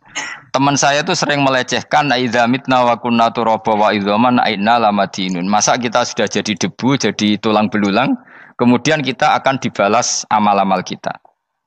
Jadi singkat cerita, ini nunjukno nak wong soleh oleh kancanan wong dolim. Ya ini catatan ya, bahwa orang soleh itu zaman ning dunya oleh kancanan wong napa? Dolim. Buktinya yang soleh ini masuk surga. Kemudian kenangannya punya teman ateis. Zaman di dunia punya teman apa? Ateis. Entah temannya itu teman kerja atau teman kantor. Tentu tidak teman dalam akidah. Mungkin akidahnya tetap kita Islam, mereka ateis. Tapi teman, entah faktor kantor, entah faktor profesi, entah faktor kerabat. Tapi yang jelas si orang penduduk surga ini punya kenangan, kami dulu punya teman ateis. Ini kanali korin. Yang teman saya yang anti Tuhan itu mengatakan, melecehkan saya, aidza mitna wa kunna turaba wa idzaman aina lamadinun. Masa kita sudah jadi debu, jadi balung, tulang belulang, kemudian kita dihisab. Atau kita nanti ada hari balasan. Nah terus ketika jagungan ini, tadi saya bilang ahli swarga kurang penggawean. Lah piye delok piye? Jare kanca-kancane, moh aku ora melok di kanca. Jadi fayakuluna lah. Jadi ketika Ruhin muni ape delok jare Mustofa, jare Kifat, moh aku gak kancaku, delok dhewe jare. Lah si Ruhin kan wong kurang penggawean, mulai ning donya sampe ning swarga. Terus delok. Terus fattala'a fara'ahu fi sawail jahim. Bareng dekne delok roh kancane kejet-kejet ning neraka. Seneng dekne. Dadi wong nak hasud tu nanti ning swarga aja hasud. Seneng terus muni ngene, tawahi ing kita laturdin. Dulu kamu hampir saja menyesatkan saya. Artinya zaman dia ateis sempat ngerayu supaya Ruhin dadi napa? Ateis. Kowe Islam ya tetep kere, melok ateis ae. Wes kere, zina rawani, maling rawani gak enak. Soalnya sering dirayu-rayu gitu. Makanya bilang apa? Tawahi ing kita laturdin, kamu zaman di dunia hampir saja menyesatkan saya. Walau la ni'matu rabbi lakuntu minal muhdharin. Kalau saja saya tidak diberi nikmat Allah, aku kelakuanku ya koyo kowe, akhirnya masuk neraka koyo kowe. Nah, terus ada soalu talazudin. Dia tanya tapi saking senenge. Afama nahnu banyitin. Coba lihat saya sekarang. Apa saya sekarang mati? Tidak kan, saya tidak mati kan. Cuma mati pertama saja, mati zaman di dunia. Sekarang saya hidup lagi. Artinya kamu yang dulu memungkiri ada kehidupan, dulu aku saiki tidak mati. Ternyata saya sekarang hidup dan dapat nikmat kowe ning neraka. Dadi ku nunjukno sunah manusa iku ora puas nak ora ngalahno musuhe. Nganti ning swarga iku ora lega nah. Dadi manusa iku hasudnya itu terlembagakan sampai akhirat. Jadi wong-wong sing tahu dimaki-maki kubu sebelah, iku nak kubu sebelah mlebu neraka, iku kowe ning swarga gak marem nak gak delok. Dadi hasud iku ya seru no. Dadi nak kula pun mboten, makome mboten wonten, kula mboten. Niku makome Ruhin barang dadi lori lho kan dinyak melarat, gendut, kriting mangkel. Kudu menangi sing ngenyak mlebu neraka. Aja sampe sing ngenyak kita mlebu swarga kene mlebu neraka. Wah. Gak puas ya, no? Makanya gambarannya Quran itu manusia tetap manusia. Ketika orang kafir dengan segala kenikmatannya, misalnya mungkin Amerika, mungkin negara-negara yang sekarang kumo luhur dengan teori kapitalisnya, mungkin ngenyak Ethiopia, ngenyak Syria, ngenyak. Tapi apapun salahnya Syria, Ethiopia tetap iman, tetap swasta masuk surga. Meskipun ngurmat negara tidak pedes. Tapi yang ngurmat negara benar, tapi ngurmat iman tidak benar, bisa saja nanti masuk neraka. Itu makanya kita problem di dunia kan gitu. Makanya saya mohon, nah, umat Islam itu tidak perlu menjawab kritikan itu. Dari awal kita nanti enaknya itu di surga. Kali di dunia kita pasti salah. Ngelola negara raiso. Banyak negara Islam sing carut, napa? Marut. Ngurus bojo raiso. Banyak santri sing pegatan. ngurus anak yo ora iso, anak yo debu weling kok bapak. Kita ini kan ngurus yayasan yo ora iso. Kan semua yang berbau Islam mesti carut marut. Karena ya apa ya, dari awal kita ini mah enggak serius ngurus dunia. Kok serius piye nyimpen duit wedi dosa ana hisab. Ape riba rentenir wedi dosa. Wape ngatur dunia nemen-nemen wedi dosa. Allahu al-mudabbir sing ngatur kok melo ngatur barang. Wah, akhirnya karena wedi dosa terus goblok. Sebagian goblok klasik, sebagian keterusan. Nah, sing repot sing keterusan sampai asli lah iku terus kombinasi napa? Jadi wong Islam iku ora kober serius mengurus dunia. Kadang punya pemimpin fasik lah ben ngono pek-pekan dunia. Jadi ribet wong Islam. Akhirnya kita ini dihina. Wa idza marru bihim yatakhamazun wa idza qalabu ila ahlihim qalabu fakihin wa idza ra'ahum qalu innaha ula'i napa ladallun. Orang-orang kafir itu kalau melewati orang Islam pasti ngenyek. Urip nyatane ngono, ngelola negara enggak bisa, ngelola keluarga enggak bisa. Nah, nanti kalau kita di surga itu kata Allah fal yaumal ladzina amanu minal kufari yadhakun. Nanti di surga orang-orang iman gantian menertawakan orang-orang kafir. Jadi itu menunjukkan bahwa kita tidak pernah puas sebelum dendam menertawakan. Jadi wis ning swarga iku cita-citane mukmin tetep fal yaumal ladzina amanu minal kufari yadhakun. Jadi kowe sok ben ning swarga iku ya Allah kasih saya fasilitas bisa melihat penduduk neraka. Terus dene ning teras-teras swarga dipertontonkan orang kafir alal araiki yang turun. Hal suwibal kufaru makanu ya fa'alun. Delok saiki kowe mbek aku mulya ndi.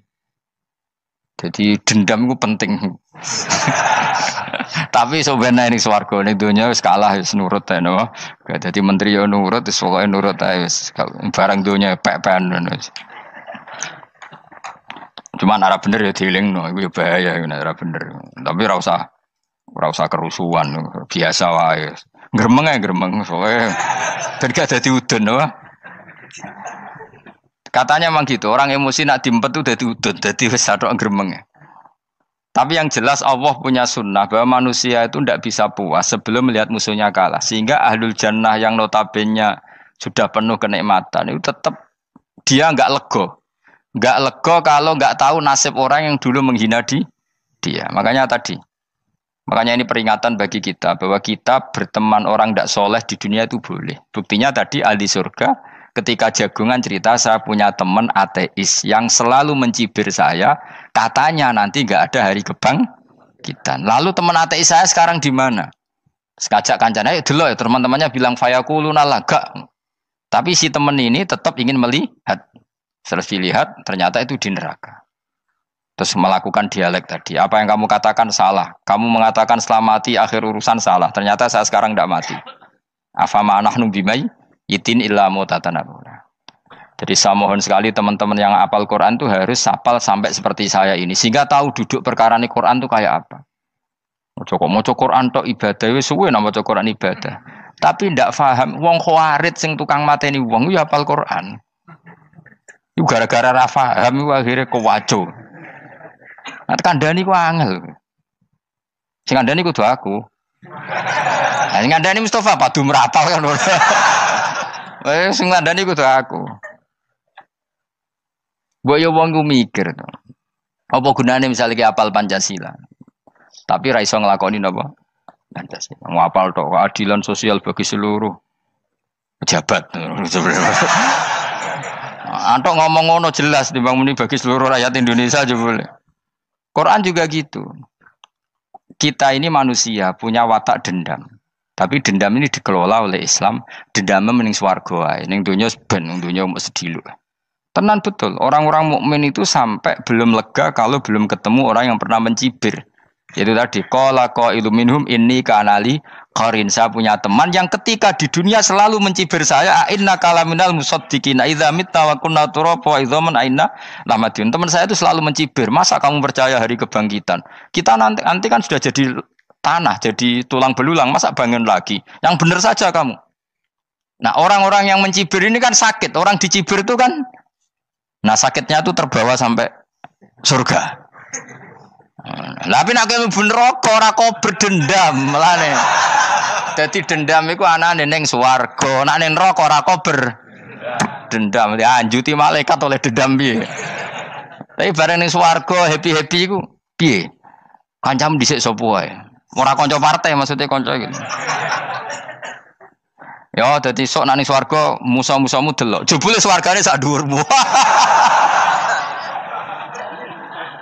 Lane jogeman musa ya aku demen isin besok ben. De musuh jebule swargane.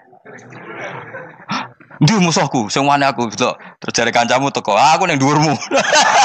Ya jarak. Repot ya. Jadi terus kedua, peringatan dari Quran. Allah itu saking kudrohnya itu senengane itu gawe fitnah. Fitnah itu suatu yang enggak masuk akal.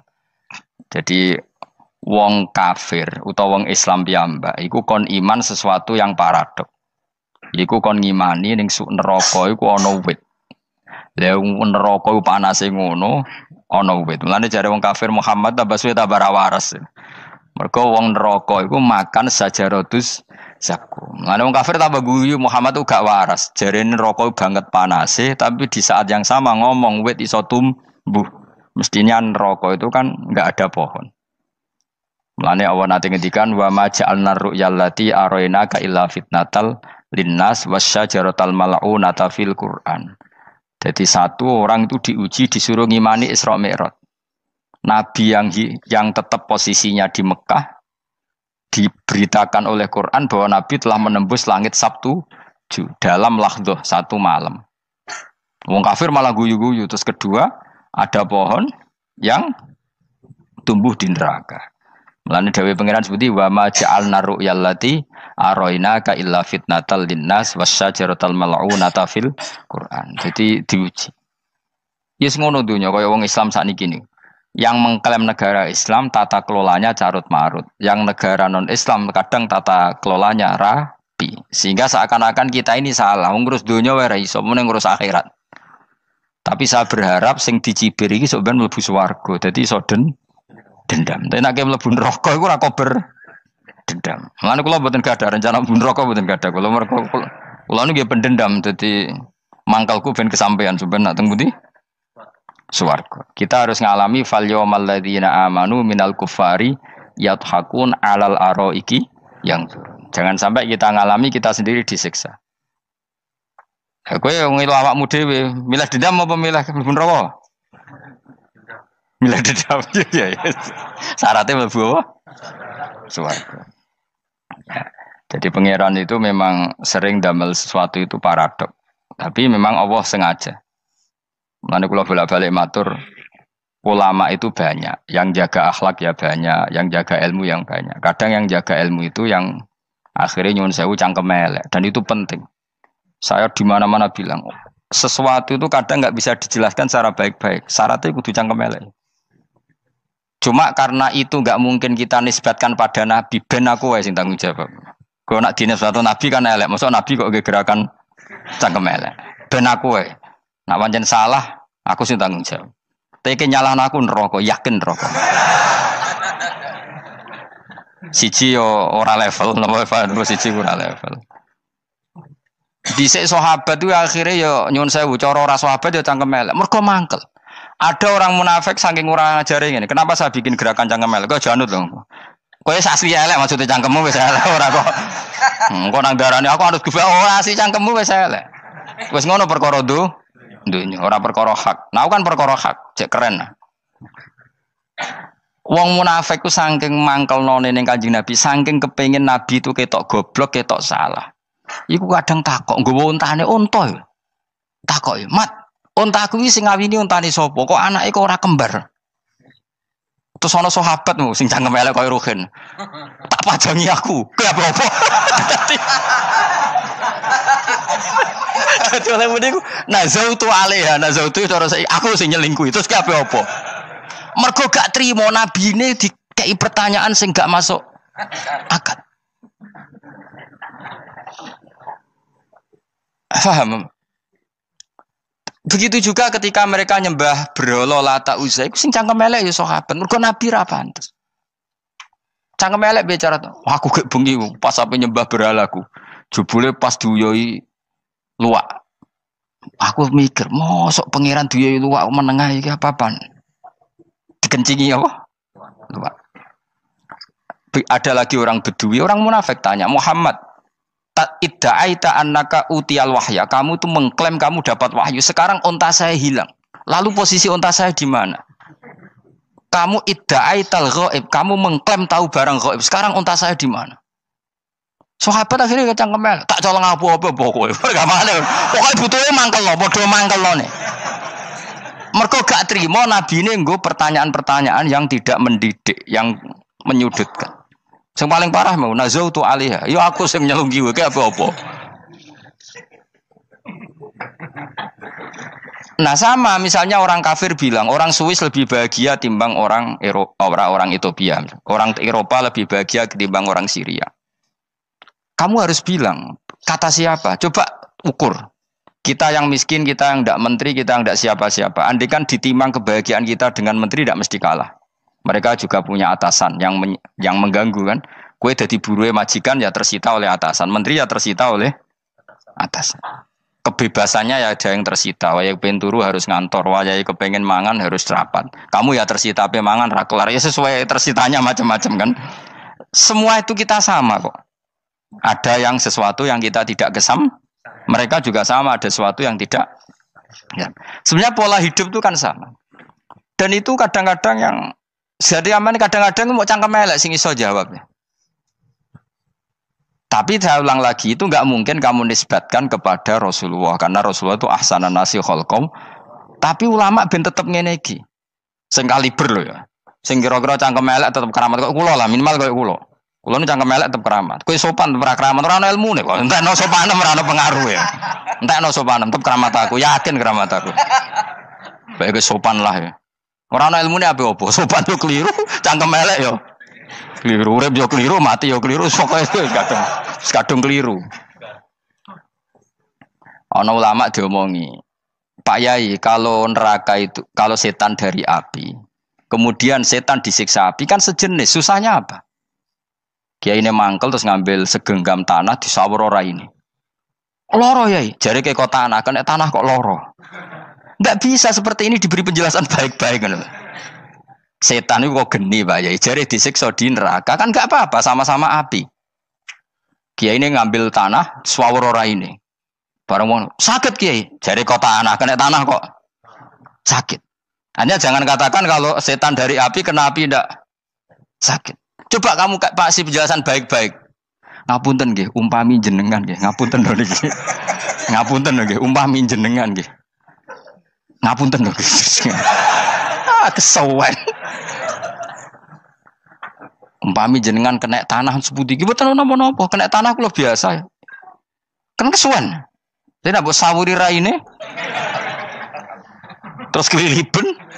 Padahal materi manusia dari tanah, ternyata kena tanah sakit. Makanya dendam itu penting, tapi tadi loh ya, bukan dalam konteks dunia ning swarga. Allah iku wis gawe manusa iku duwe dengan tanda kutip dendam tadi. Dekne tetap gak terima. Orang yang dulu menghina saya iman, kemudian orang itu di surga gak terima, makanya diberi hak untuk melihat bahwa temannya masuk neraka. Melane fattala'a fara'ahu fi sawail jahim. Kemudian temannya dilihat, kemudian temannya di neraka. Dan belum berhenti dendamnya di sini. Dia ini ngomel-ngomel, tawahi ingkit talaturdin. Kamu kan yang hampir saja menyesatkan saya. Jadi wong swarga nak ra ngomel ya ora lega. Ayo milih swarga apa milih dendam? Dendam. Jadi mulane ngaji ben kero, dadi ben lega apa? Dadi kowe kudu dendam kan. Kowe wong suga-suga kudu dendam. Jute gak dhisik suga, saiki suga aku jebule sing mbok dendami swargane sak dhuwur. Pancet wong suga menangan. Jadi kudu jelas ya. Jadi kenapa saya bilang cangkemel karena tadi dulu sahabat itu kadang kesulitan nanggepi komentare wong-wong munafik. Karena tadi itu Nabi itu, sama nak roh ceritanya Nabi dari sisi yang baik-baik saja. Maksudnya baik-baik itu sahabat merawakan Nabi. Wong munafik nak takok aneh-aneh. Ya Muhammad, onta aku iku rondo ireng. Kok anake rondo ngene iku sing majang ki sapa? Jare sahabat, aku apa? Wong urusan onta kok ditakokno ora. Dadi niate ngelecehno nabi, nabi takoki urusan. Lah kula misale kiai, alim alamah tukang maca jalan takoki, Gus dari rukin kula gak ada kucing, Gus. Niku rupane kok beda-beda nu sing majangi kucing putih, Gus. Aku kan ngenyek wong lho. Kiai ditakoki urusan perselingkuhane apa? Kucing. Bukan nabi itu kono mesti sahabat tahu terus kabeh apa? Ono sing ontane hilang Muhammad, kamu mengklaim tahu barang gaib. Lalu onta saya sekarang hilang di mana? Itu saya sahabat tak jupuk. Maksudnya sahabat tadi agak nyolong mangkel wae. Cara aku zaman sahabat kok menangi nabi. Sing hilang ontamu, nabi mbok takoki. Engko sing dionto ora iso njogo malah nabi wong liya mbok takoki. Cok goblok. Enggak mungkin seperti ini kita baik-baik saja. Jajal misalnya ke sopan, ngapunten nggih, Nabi sukani hak mikir ya. Malah kumo luhur kan? Nabi kasih waktu untuk meditasi. Ini kan malah gak kasil sopan gini iki. Unta-unta mudik takon Nabi lah enggak wis ora melok di dunya kan lebih gampang. Gampang di cangkem melek cangkem apik. Jawab. Gampang cangkem melek. Makanya dulu mulai sahabat, ada sahabat kayak Umar, kayak Khalid bin Walid, gue jagani wong sing ngene iki. Masyhur. Ana munafik neh takok, "Muhammad, kamu betul Mi'raj?" "Iya." Sayyidina Ali diparani takok, "Ali, sikile mangkat sitok diangkat. Angkat loro-loro ora iso." Ngono jare kancamu iso. Mergo artinya terbang kan kakinya terangkat semua. Sayyidina Ali karena wong pinter nganggep iku guyu tok Sayyidina Ali. Bareng takok Umar, kan dekne kepengen mengalahkan Nabi dan mengalahkan Ali. Terakhir ning Umar. Mar, kowe iso ngangkat sikilem sitok. Teni. Pekno pedang mbek Umar. Kewan iki. Ngono ku ora iso diadepi api-apian. Kok Umar wis ngerti iki ora kena diterangno mbek akal. Makanya saya punya rencana, umpama aku menangi Nabi, itu sangat melek. Nabi ra usah ben tetap ahsana nasi kholqom. Nabi kita selamatkan supaya tetap steril. Masyhur kan, jadi ada orang Yahudi itu membawa kambing mati kan. Wedhus itu mati. Ya Muhammad, kambing yang mati ini yang bunuh siapa? Karena Nabi orang tauhid ya Allah. Yang bunuh kambing mati itu Allah. Agamamu ini aneh Muhammad. Yang dibunuh Allah langsung orisinil haram, yang lewat tangan-tangan jahil manusia halal. Itu sing disebut wa kadzalika ja'alna likulli nabiyyin aduwan syayatinal insi wal jin yuhi ba'dhum la ba'din zukhrufal qauli ghurur. Coba cara aku menangi Nabi. Kan nak cara medis kan jelas ya, kan tentu sehat yang disembelih karena darahnya keluar. Tapi mereka ngomong wong orisinil dibunuh wong langsung kok malah haram yang dibunuh manusia. Ini aneh mata agama. Cara aku menangi zaman Nabi, yo no pangan dhewe ngono sing gampang dikira-kira. Tapi ojo Nabi lho sing ngendikan, kowe wae sing penggemar Nabi. Kancang kemelek pantes selain bakat ora bakal dadi nabi wis. Ya kena muni halal yo pangan tekno.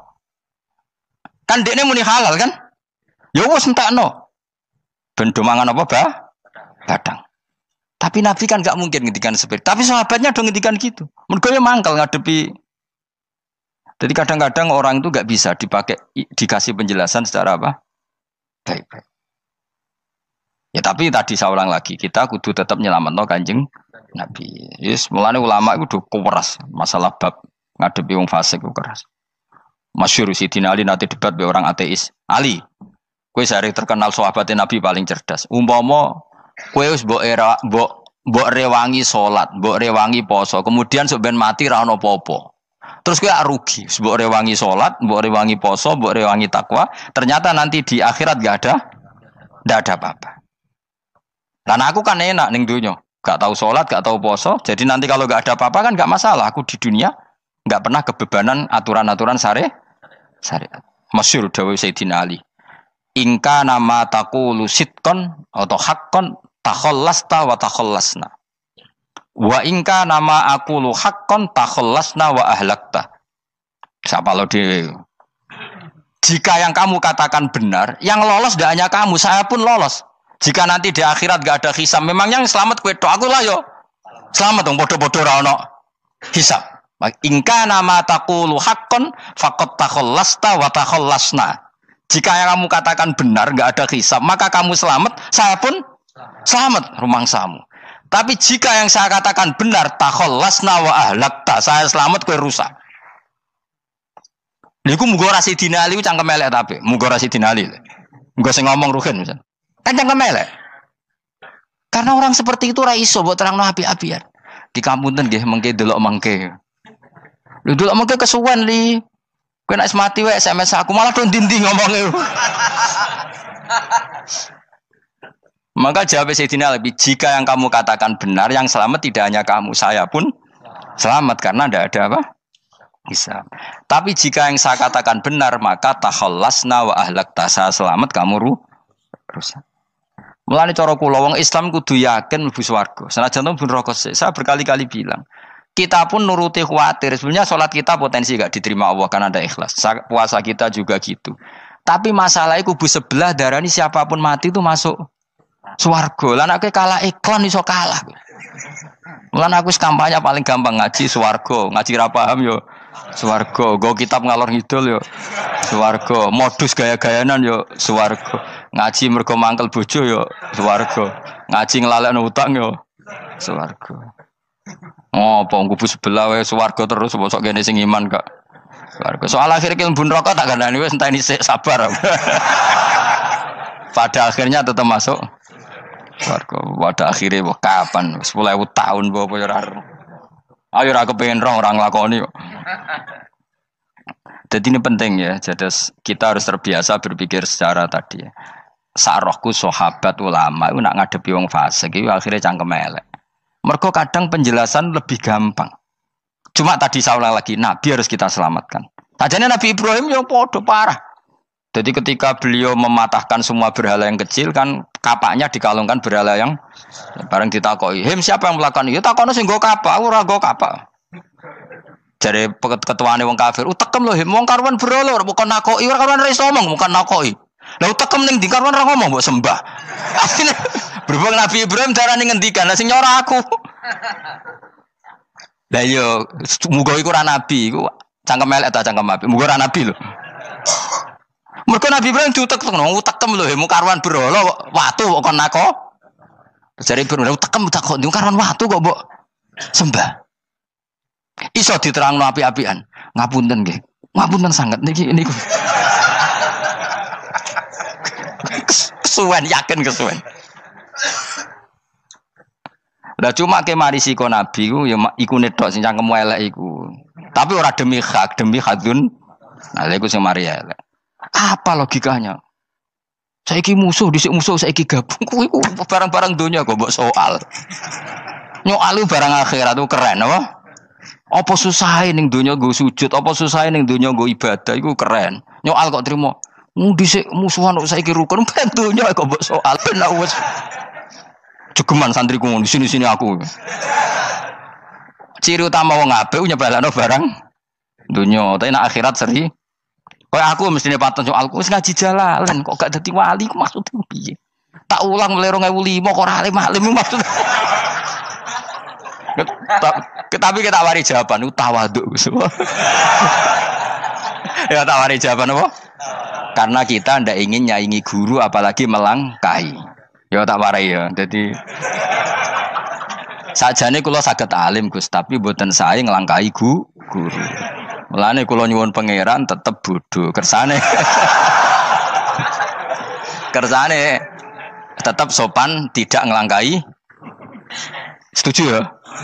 Jadi soalnya nggak takoki. 2005 loh kan 2005. Berarti seberang tahun? 14 tahun. Tak takoki dadi mubalek yo ora, khotib yo ora. Krungu kabar Ruhin Wali yo ora. Nuruti kecewa. Tapi setelah ada jawaban tawaduk ya soleh. Memang enggak baik. Murid nyalip guru itu enggak baik. Ya berapa apik, ora iso ya ora ros pokoknya. Jelas gitu. Terus niki bukti orang soleh itu boleh berteman orang macam-macam. Berarti ini ahlul jannah bercerita dulu punya teman ateis. Jelas gitu. Yang teman itu mengingkari adanya hari kebang. Tapi nyatanya orang soleh ini tetap masuk surga. Artinya apa? Pertemanan di dunia sama orang ateis ini tidak menghalangi dia masuk surga. Tentu ya sebatas pertemanan. Ora kanca golek demenan iku ora jenenge kanca iku. Maksudnya berteman mungkin satu kantor atau ditakdir tetangga atau ditakdir apa. Tentu tidak ngikuti apa kemaksiatannya, tapi tetap berteman. Karena istilahnya ini kanali korin, saya punya teman sohibun yungkirul ba'sa, saya punya teman yang mengingkari hari kebangkitan, yang teman itu setiap kali ketemu saya mencibir saya, inna kalaminal musad dikin aidza mitna wa kunna turaba wa idzaman inna lamadi madinun. Teman saya itu selalu mencibir, masa kita nanti dibangkitkan lagi padahal kita sudah jadi debu dan jadi tulang belulang. Lalu teman saya ini nasibnya gimana? Bersama Allah dipertontonkan, contohnya teman itu masuk neraka. Intinya apa? Orang soleh ini ketika di dunia punya teman orang tidak soleh, dan itu tidak disalahkan Allah. Tetap dia ahlil jannah, dan temannya karena salah tetap ahlin. Nah, hanya gak ada cerita terus berhubungi kancamu, kowe mlebu neraka ndak. Makanya kita rileks saja di Indonesia. Kancanan tonggo macam-macam tenang aja. Sementing alaikum anfusakum la yadurrukum man dhalla idza tadaitum. Yang penting jaga diri kamu sendiri, dan setelah diri kamu terjaga tidak masalah orang sekeliling kamu sesat. Ya ayyuhalladzina amanu alaikum anfusakum la yadurrukum man dhalla idza tadaitum. Jaga diri kamu, kualitas hidayat kamu jaga, kualitas kebaikan kamu jaga. Setelah semuanya terjaga tidak masalah orang sekeliling kamu sesat. Ya kayak teman ini, dia punya teman ateis tapi dia tetap islami, dia konsisten dalam mempertahankan iman, ternyata dia tetap ahlil jannah, padahal punya teman ateis. Jelas ya, terus niki supaya clear bahwa karena kita di dunia mesti berteman orang macam-macam. Apalagi semenjak saya dari Korea itu melihat orang Islam ingin bikin masjid, padahal bosnya orang ateis, teman kerjanya orang ateis. Tapi mereka nyatanya imannya tidak goyah. Mereka ingin bikin masjid, urunan bikin masjid, padahal temannya apa? Ateis. Dan itu nggak masalah. Nanti kalau itu soleh terus sampai di surga, golek bosku saya gini di. Iku nara ketemu ya ora lega. Jadi manusia itu masuk sini swarga, nak gak ketemu rivale. Jadi sebenarnya, nak rival politik, nggak tahu saya itu, nggak ada ayatnya, nggak ada penjelasannya di Quran ini. Dan tidak perlu menjelaskan barang dunia terang non Quran kemuliaan. Bukan kalau terus nang sampai budi. Ka'annahu fa'amal terus budi. Innahum alfau aba'ahum dolin. Innahum sa'tamne kufar iku alfau padha metuki sapa kufar wajadu. Tegese metuki sapa kufar aba'ahum ing bapak-bapak kufar dipetuki dolina khalik sesat kabeh. Nah, mereka itu menjadi kafir karena punya tradisi bapak-bapaknya ya kafir. Terus setelah bapak-bapaknya kafir, fahum mongko te wong akeh ala asarihi ing atase jejak-jejak bapak-bapak wong akeh yurauna iku anut kabeh. Mereka punya bapak-bapak kafir dan kekafiran itu diikuti oleh mereka. Ya sajuna tegese padha ngikuti sapa wong akeh latibaihim maring anut ning abaihim. Fa yasrauna mongko gegancangan to sapa wong akeh ilahi maring ittibail aba. Maksudnya gini, kalau tahu senior kita sesat ya jangan ikut. Mereka enggak, bapaknya sesat nyembah batu, nyembah makhluk. Mereka ikut menyembah batu, menyembah makhluk. Harusnya kalau salah kan enggak perlu apa diikuti. Jadi kesalahan itu ya kadang ikuti tradisi. Tapi ya tradisi yang seperti itu, kalau tradisi yang baik ya harus diikuti. Walakot telan teman-teman sesat kau belum sedurunge iki generasi sopo akfarul awalin. Sopo aki-aki wong dhisik. Minal umami sing pira-pira umat almadiyati kang wis kliwat. Walakot arsalna teman-teman ngutus ingsun fiim dalem kabeh mungtirina ing sing meringatno kabeh. Minar rusul sing pira-pira rusul mukhawifina tur ngekeki peringatan kabeh. Fangzur mongko angen-angen sira kaifa kana hale kaya apa ana apa akibatul mudharin, apa akibate wong sing dikei peringatan ayil kafirin tegese wong kafir kabeh. Ai akibatuhum tegese uta akibate kabeh akhir dari perjalanan mereka wa aladabu siksa. Orang yang tidak iman pasti akhir perjalanannya siksa. Senajan to ning donya mereka ngelola dunia lebih baik ketimbang kita, kehidupan dunianya lebih baik ketimbang kita. Intine kowe aja sampai kalah donya kalah akhirat. Awas kene. Kalah donya aja sampai sini-sini wong. Wis go jalalan jebule kalah donya. Gunane apa go konsep jalalan ngalor gitu. Tutulisi jalalan kalah di dunia menang akhirat. Jebule kalah pisan.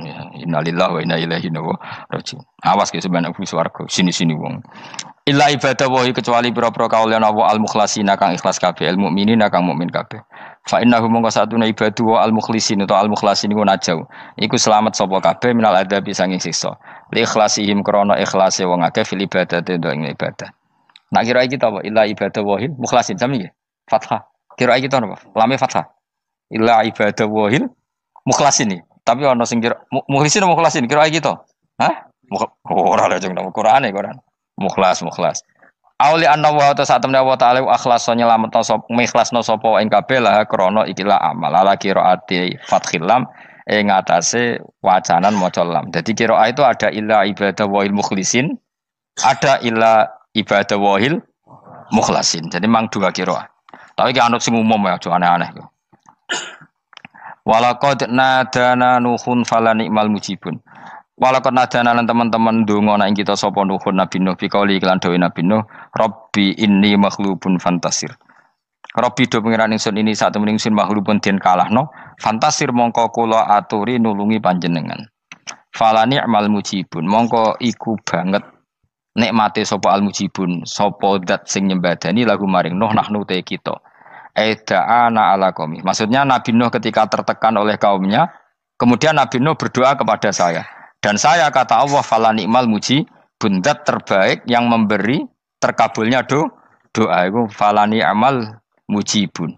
Ya Nuh berdoa kepada saya kata Allah, dan saya kata Allah adalah zat terbaik yang bisa mengabulkan doa. Itu jenenge apa? Fala ni'mal mujibun. Eda anak sing donga sapa Nuh nak ing kita ala qaumihi ing atase kaum Nabi Nuh fa ahlaknahum mongko ngrusak ingsun ing kaum Nabi Nuh bil ghoroqi kelawan tenggelam. Jadi kowe nak mangkel mbek wong-wong sing ora iman, iku pilihane iku kowe parek pangeran. Nak parek pangeran nak sing ora iman dikalahno pangeran. Kowe ora usah dadi ekstremis, malah ribet dhewe. Pasrahno napa pangeran. Lah nek kira wali ora mandi-mandi, ora mandi ya wis. Sementing kowe ning donya bernegara secara sehat, gak perlu dadi napa? Teroris, gak perlu dadi napa? Ekstremis. Karena Nabi Nuh ketika mangkel mbek kaume, Nabi Nuh ngebom mereka apa matur pangeran? Matur pangeran, kemudian pangeran sendiri yang ngambil napa tindakan. Kowe yo ngono mbek musuh-musuhmu sing hasud mbek kowe. Tapi mbah kok nang pangeran malah bela kono. Lah kadang musuhmu luwih bener timbang kono ya. Timbang kowe. Kono kerja keras sugih. Terus duwarani kowe sekere turu. Terus mbok pasutno jebule pangeran bener. Kok kowe pemalas. Kono bekerja keras. Ya mbah nak ngono. Lan jegeman di musuh wong saleh. Mergo nak maksudno malah balik ning kowe. Di musuh sing ra saleh dadi menang kowe. Nak padha ra saleh ya mbok ra jelas.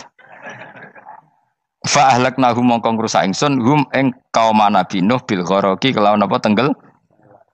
Sing jelas nabi-nabi dulu nak kecewa ambek musuhe iku mature teng pangeran. Mboten kalau perang itu beda loh. Nabi kalau perang dia perang di arena perang di Badar, di Uhud, jadi janjian terus duel. Ora kok musuhe turu terus di sebelah mboten enten ngono. Ya kalau mau perang ya janjian, jadi fair. Mereka nantang Nabi, tentu kan tidak baik kalau kebenaran ditantang kebatilan tidak berat. Terus akhirnya ya duel ini wow. Tidak. Yang jelas perang itu tidak sepihak. Makanya bahasa Arabnya takotul, saling perang. Jadi wazan kalau dalam nahwu itu dalam sorof itu qatala itu wazannya musyarakah. Musyarakah itu saling merang, saling nyerang. Jadi enggak boleh sepihak. Makanya janjian oke, mau iduna badrun. Perjanjian kita ketemu di apa? Badar terus ketemu. Ora kok limbe-limbenan niku mboten. Memang tarung. Jadi keren. Sing kalah ya keren, sing menang ya keren. Mergo corong Jawa wani adep. Mboten nyulik niku mboten. Sehingga disebut muqatalah atau napa kital. Masdarnya itu qatala yuqatilu muqatalatan. Malah latihan sorab lah jong. Karena syarat mufassir itu harus ahli napa? Sorab. Wa najinahu lan nyelametno ingsun ing Nabi Nuh wa alahu lan keluargane Nabi minal karfil azim saking banjir sing gedhe. Ail gharqi tegese selamat sangka tenggelam. Wa ja'alna lan gawe ingsun zuriyata yang anak turun Nabi Nuhum al-bakin.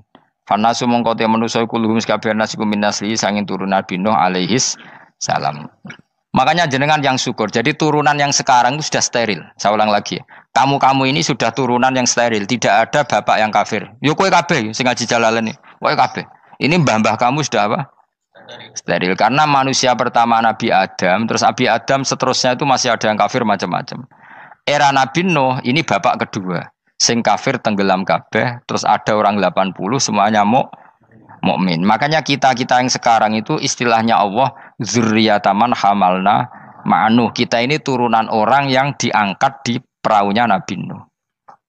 Makanya manusia pertama dari Nabi Adam, terus itu masih macam-macam. Era setelah Nabi Nuh sudah steril, enggak ada lagi yang apa? Kafir. Umpama mbah-mbahmu ana sing kafir meneh, iku ya kafir sing ora asli. Sehingga engkau ya langkai wae. Mesti aja anggap langkai wae. Terus melok mbah sing napa? Sing mukmin.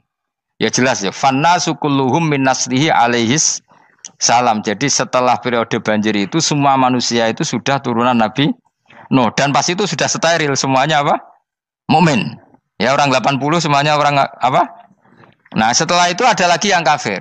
Lah aku ora roh iku sing dadi mbahmu ta ora roh. Ya ora perlu roh kowe. Mulane ora apal nasab penting kanggo biasa ben ora roh. Tadi fanasu mongko te manusa kulo miskaben nas iku minasri saking turunan Nabi Nuh alaihi salam. Bakana lan ana kula kedene sapa salah satu auladin sapa telu pira-pira anak Sam. Pertama Sam wa Abul Arab wa Faris wa Rum wa Ham wa Abu Sudan. Sing Hamu Abu Sudan, bapake wong napa? Sudan. Wa Yafas, ana sing maca Yafis. Yafas Abu Turki, bapake wong pundi? Wal Khazar, wa Ya'jud wa Ma'jud wa Magunalika. Mbah kowe minduane sing tira babamu sing. Abul Arab ira ngempesek. Persi kita ya kurang ganteng. Rom kira ora wong Itali. Kowe turunan ndi?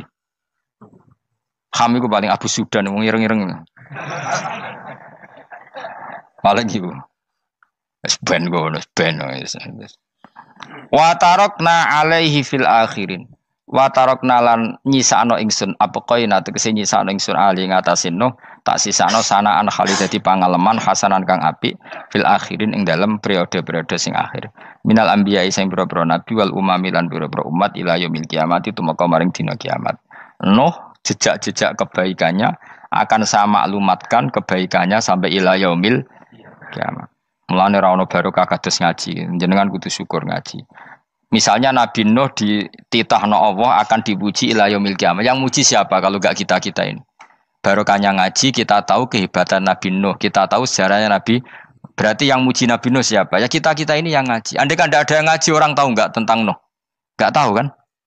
Makanya banyak wali yang enggak suka doa. Bukan karena anti doa enggak, katanya saya yang didoakan para yang sudah meninggal. Karena yang sudah meninggal itu sangat mencintai kita. Lan kula itu termasuk ulama sing jarang ndonga. Nggih ndonga tapi juarang banget. Ora koyo kowe men ndonga ora tau mandi. Kula nu jarang ndonga karena dawuh Kanjeng Nabi, siapapun yang menghidup-hidupkan sunahku otomatis layak mendapat doaku. Dawuh Nabi masyhur, ala khulafai rahmatullah. Siapapun yang mengganti saya berhak dapat rahmatnya Allah. Manhum ya Rasulullah. Siapa itu? Alladzina yuhyuna ma amatahun nas min sunnati. Orang yang menghidup-hidupkan sunnahku yang sudah mati. Coba Nabi Nuh sekarang dapat titah dipuji di dunia ila yaumil. Yang muji siapa coba? Kita-kita kan. Karena kita menerangkan sejarah Nabi Nuh bahwa beliau adai ila Allah, beliau konsisten berjuang ila tauhid. Coba kalau tidak ada orang ngaji. Siapa yang tahu Nabi Nuh? Man huwa, siapa dia? Kan tidak ada yang peduli. Itu kayak kasus Musaddiq dulu. Katanya Musaddiq kan punya pengaruh 40.000 orang yang ngakui Musaddiq itu Nabi. Ternyata itu keliru, itu hoax. Saya termasuk orang yang menanyai kenapa mereka menabikan Musaddiq. Tak tanya, kenapa kamu percaya Musaddiq Nabi? Memangnya kenapa kalau dia Nabi? Nah, kamu tahu Nabi apa? Nabi itu apa? Tidak tahu. Gitu. Makanya saya itu menyayangkan di berita. Sebenarnya yang mereka mengatakan Musaddiq Nabi itu tidak tahu Nabi apa itu tidak tahu. Cuma mereka percaya demokrasi. Kalau dia ngaku Nabi susahnya apa sih? Pikirannya itu. Susahnya apa kalau dia Nabi? Lah kamu tahu Nabi apa? Enggak tahu jadi. Repot kan? Itu kan seperti orang pakai nama Ghazali tapi enggak tahu sakralnya Imam Ghazali. Akhirnya ngefly. Jenenge Abdul Qadir Jilani beling ora karuan. Mergo ya ora roh. Ya kok jenenge Mustofa ini. Orang pilihan tapi ya kelakuane ngene iki. Aduk Ruhin di wong sing tukang istirahat. Dadi maknane Mas Ruhin wong sing seneng. Mulane turu. Dadi saroha maknane istirahat. Nganggo sintasin. Sinta itu tukang istirahat bener udah pemain itu. Ya ora apa-apa, donya sepele kan tinggal istirahat. Jadi makanya kan nggak ada ulama yang nggak dicintai para wali yang sudah meninggal karena tadi siapapun yang menghidupkan sunnahku setelah sunnah itu mati maka dapat doaku. Sehingga ulama ya doanya ya biasa aja, ndak usah berlebihan, ya sedungos. Karena kita yakin dongane Nabi luwih mandi timbang doa kita. Kalau kita menghidupkan sunnahnya Nabi, ngaji maksudnya. Cuma namun di sunnah Rasul gak tahu ngaji. Sunnah Rasul yo ngaji iku sing karuan. Wis jelas Nabi itu status pokoknya apa? Pengajar apa? Masyhur itu. Buistu mualliman. Sebagian riwayat pakai innama buistu muallim. Saya diutus hanya sebagai pengajar. Termasuk melakukan sesuatu yang tidak ideal itu Nabi lakukan demi status mengajar. Misalnya begini, sama tak bedai, kok tak latih pinter. Tawaf jalan kaki sama naik skuter atau naik kendaraan itu afdal mana? Enggak, jawab saja. Afdal jalan kaki. Tapi Nabi ketika tawaf itu naik unta. Naik apa? Sehingga ulama ijma tetap saja tawaf naik unta sama jalan kaki afdal jalan kaki. Padahal Nabi kalau tawaf itu karena Nabi naik unta itu statusnya adalah mengajar, menunjukkan kalau itu sah. Jadi nilainya bukan enak-enak naik unta, tapi mensyariatkan kalau itu sah. Dong ya? Kayak saya pakai baju hem, dengan orang Arab pakai jubah. Mungkin cara Allah itu afdol saya orang Indonesia loh ya. Maksudnya saya ini orang Indonesia. Maksudnya saya orang Indonesia, saya ulang lagi. Bukan dengan status Habib atau ulama atau orang Arab. Guling-gilingan bahwa saya mengesahkan baju hem untuk sholat. Makanya dulu pernah di salah satu komunitas tabi'in, saya ulang lagi tabi'in. Itu semuanya pakai jubah, pakai serban. Jabir yang sahabatnya Nabi termasuk Abdullah bin Mas'ud, dia datang ke masjid, jubahnya itu dicopot. Terus dia sholat tanpa pakai jubah. Sampai geger tabiin, ini gimana sahabatnya Nabi sholat kok pakai jubah dicoplok, dicendel loh. Terus dia sholat. Ketika sholat ditanya, ya sohibah Rasulullah, kok ini sahabatnya Nabi sholat pakai jubah kok malah dicopot. Supaya kalian semua tahu bahwa kita dulu zaman Nabi biasa sholat pakai sarong, terus diikatkan di leher, saking tidak menemukan jubah. Tapi itu menjadi penting supaya orang tahu bahwa syarat sahnya sholat tidak bergantung harus pakai jubah. Meskipun kita sepakat pakai jubah sunat, kita selalu sepakat pakai jubah sunat. Tapi harus ada yang enggak. Kalau semua kiai pakai jubah, nanti satpam harus pakai, supir harus pakai. Karena kalau mau sholat jadi bingung.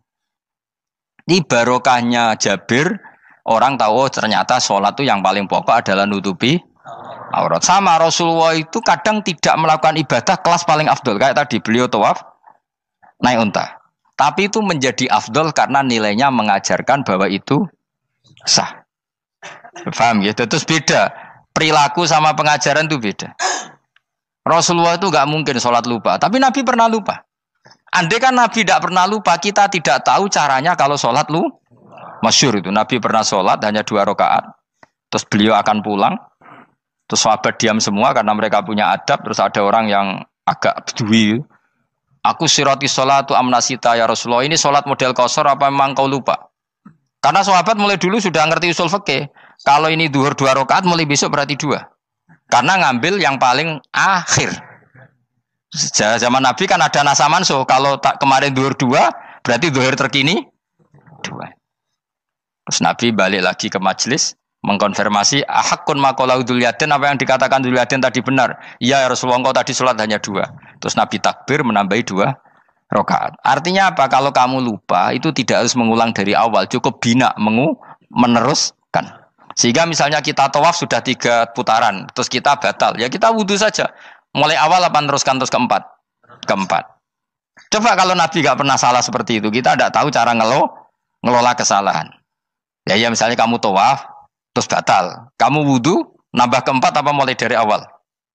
Nambah keempat. Karena setiap seperti itu, bana alama fa'ala harus meneruskan. Bukan andai kan Nabi tidak pernah melakukan itu, kita tidak tahu caranya. Ojo kok malah komentar, sholat nganti lali, kowe eling opo wae, cangkemmu. Laline Nabi ora koyo lalimu. Mulane ana imam sholat salah iku anggap ae niru Nabi. Cuma bedanya Nabi untuk ganjaran wong iku gak ngono, tapi tetep Jadi Nabi itu beberapa kali itu ngalami sesuatu yang tidak afdol. Tujuannya satu, untuk pelajaran. Makanya masyhur itu riwayat makuntu ansa walakin unassa li as-sunnah. Saya itu tidak pernah lupa, tapi sama Allah didesain lupa li as-sunnah supaya itu jadi sunnah. Jadi makuntu ansa walakin unassa li as-sunnah. Jadi saya tidak pernah lupa, tapi sama Allah didesain lupa supaya jadi sunnah cara ngelola kelupaan. Misalnya sholat 3 apa 4, milih 3.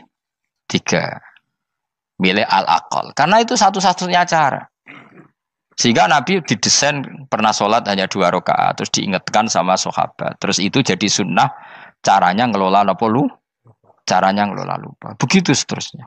Nabi ngendikan al-ajur bi qadri ta'ab secara makna seperti itu. Tapi Nabi sendiri tawaf itu naik unta. Sehingga sekarang ada orang naik skuter, naik kursi roda, itu dikiaskan karena Nabi dulu pernah berkendara.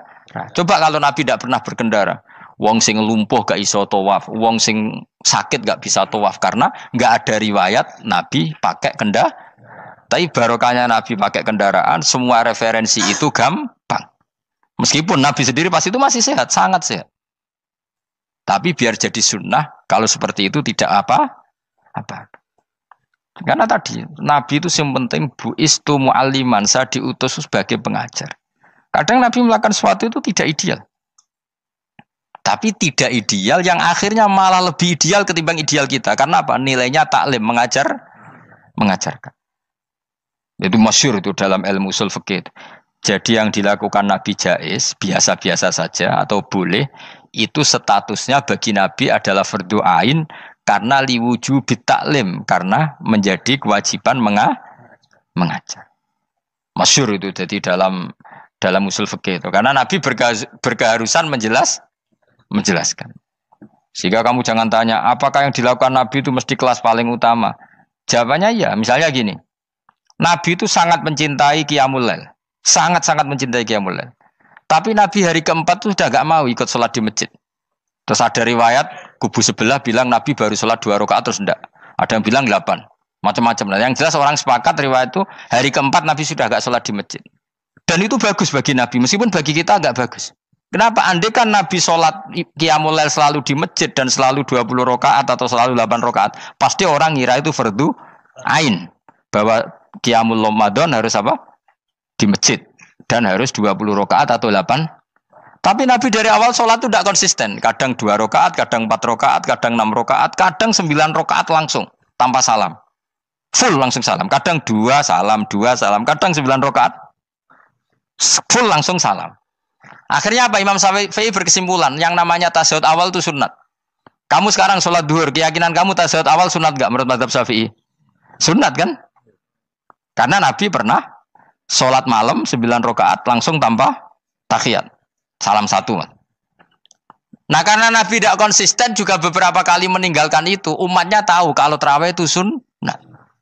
Sehingga bakul mi ya tetap adol mi yang tatpam tetap jaga.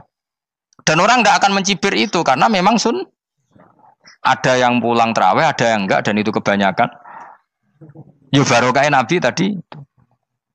Loh saya betul, saya itu tidak sombong. Saya itu punya pondok, punya santri banyak. Sampai sekarang saya kadang ya tidak tarawih, ya ora delik biasa. Supaya orang tahu kalau itu mah enggak wajib.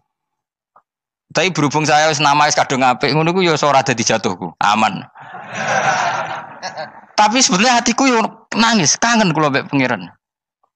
Lu Nabi sangat kangen mbek pangeran, tapi kalau melakukan ibadah secara terbuka semua pasti dikira itu wajib dan itu memberatkan umatnya.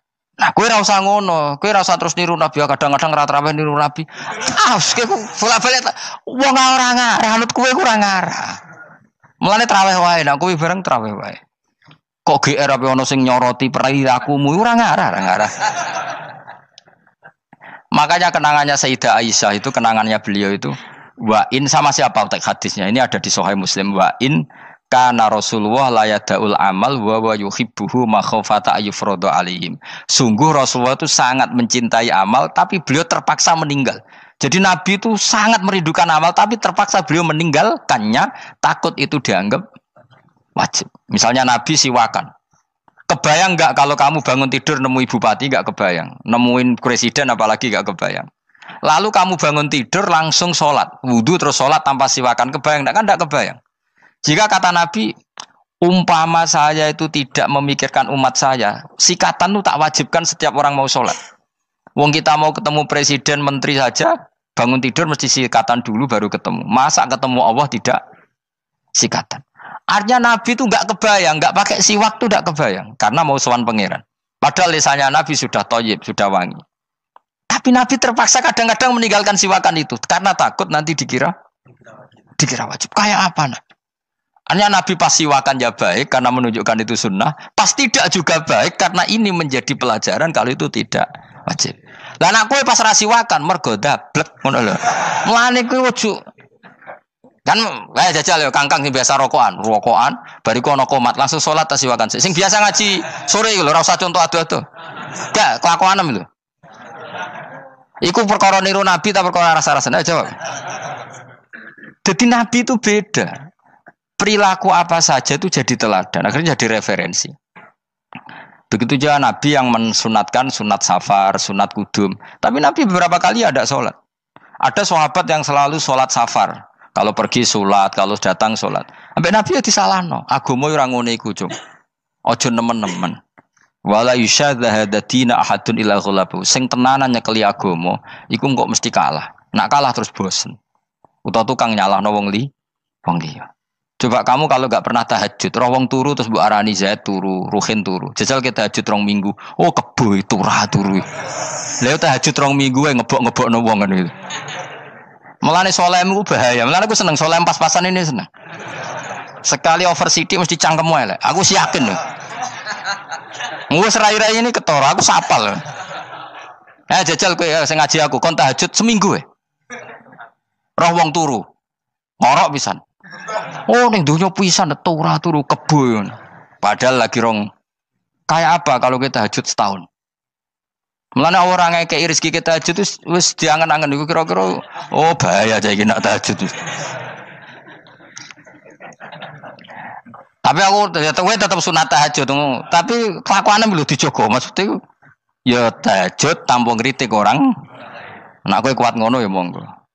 Nah, ini cobalah jadi etika kita, muhasabah kita. Jadi muhasabah itu cara berpikir kita set, kita pikir ulang. Ternyata semangatnya seorang nabi itu wastaghfir lidzambika walil mu'minun. Semangatnya itu memintakan ampun. Orang ahli tafsir tahu semua kalau nabi itu tidak mungkin dosa. Jadi itu khitabun nabi wa urida bihi ummatu, itu khitab nabi, tapi yang dimaksud itu umatnya, karena nabi tidak akan mengalami dzambun, tidak akan mengalami dosa. Sekarang enggak, kadang-kadang kita ini kalau orang lain salah itu semangat. Kalau di perusahaan ada teman salah, apalagi pimpinan salah itu seneng. Barokahnya salah bisa ganti kan gitu. Mungkin di dunia tokoh juga gitu, barokahnya ada tokoh salah, kita yang jadi populer sendiri, tidak boleh seperti itu. Kita harus salimus sodri di jami'il muslimin. Jadi ini harus dilatih. Saya tadi matur sama Habib Ahmad, latihan kita jadi hidup. Nabi itu kalau resep jadi wali itu kata Nabi gampang. Kata Nabi kalau kamu ingin disenangin Allah, ya sudah. Kalau kamu asbahta wa amseta gini-gini, perasaan kamu kata Nabi jangan punya perasaan ghil sama orang muslimin. Itu sudah wadzalika min sunnati. Makanya Nabi ngendikan la yablughni ahadun an ahadin syai'an. Ada yang baca la yuballighni ahadun an ahadin syai'an. Seseorang jangan melaporkan ke saya tentang salahnya yang lain. Fa inni akhruju ilaikum wa ana salimus sadri. Karena saya ingin ketemu sampean semua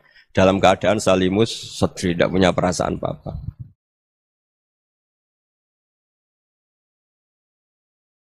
Dalam konteks Indonesia, muhasabah itu sudah jadi perilaku ya. Karena dulu orang tua saya, guru-guru saya kalau ngandani itu, bayangkan kalau kamu jadi dia. Jadi misalnya kita mentang-mentang atasan, otoriter sama bawahan. Bayangkan kalau kamu jadi yang bawahan itu kayak apa? Laukun tamakanah, kalau orang Arab bilang, bayangkan kalau kamu di posisi dia. Makanya guyonannya orang-orang Indonesia itu kan orang ngaramkan judi gitu, bareng dikasih tahu. Tapi yang menang anak jenengan, alhamdulillah. Ternyata ngaramkan itu karena ada anaknya. Kalau anaknya yang menang ya seneng. Meskipun itu guyonan, tapi saya punya padanan itu dalam kitab Hikam. Nabi Ibrahim itu Khalilur Rahman, tentu bencinya minta ampun sama yang namanya maksiat. Suatu saat beliau diterbangkan di alam malakut. Itu kalau di Hikam saya halaman 15 juga. Saya masih ingat betul. Mungkin kalau Anda beda halaman karena beda cetakan. Atau nggak punya kitabnya. Atau punya tapi tidak bisa baca. Nah itu jadi berbagai kemungkinan. Atau punya tidak bisa baca tapi dianggap jimat. Atau digo pencitraan. Banyak itu kaji-kaji tidak bisa baca kitab tapi di ruang tamunya kitabnya besar-besar. Pencitraan itu. Tapi ya bagus lah, nggak apa-apa untuk syiar.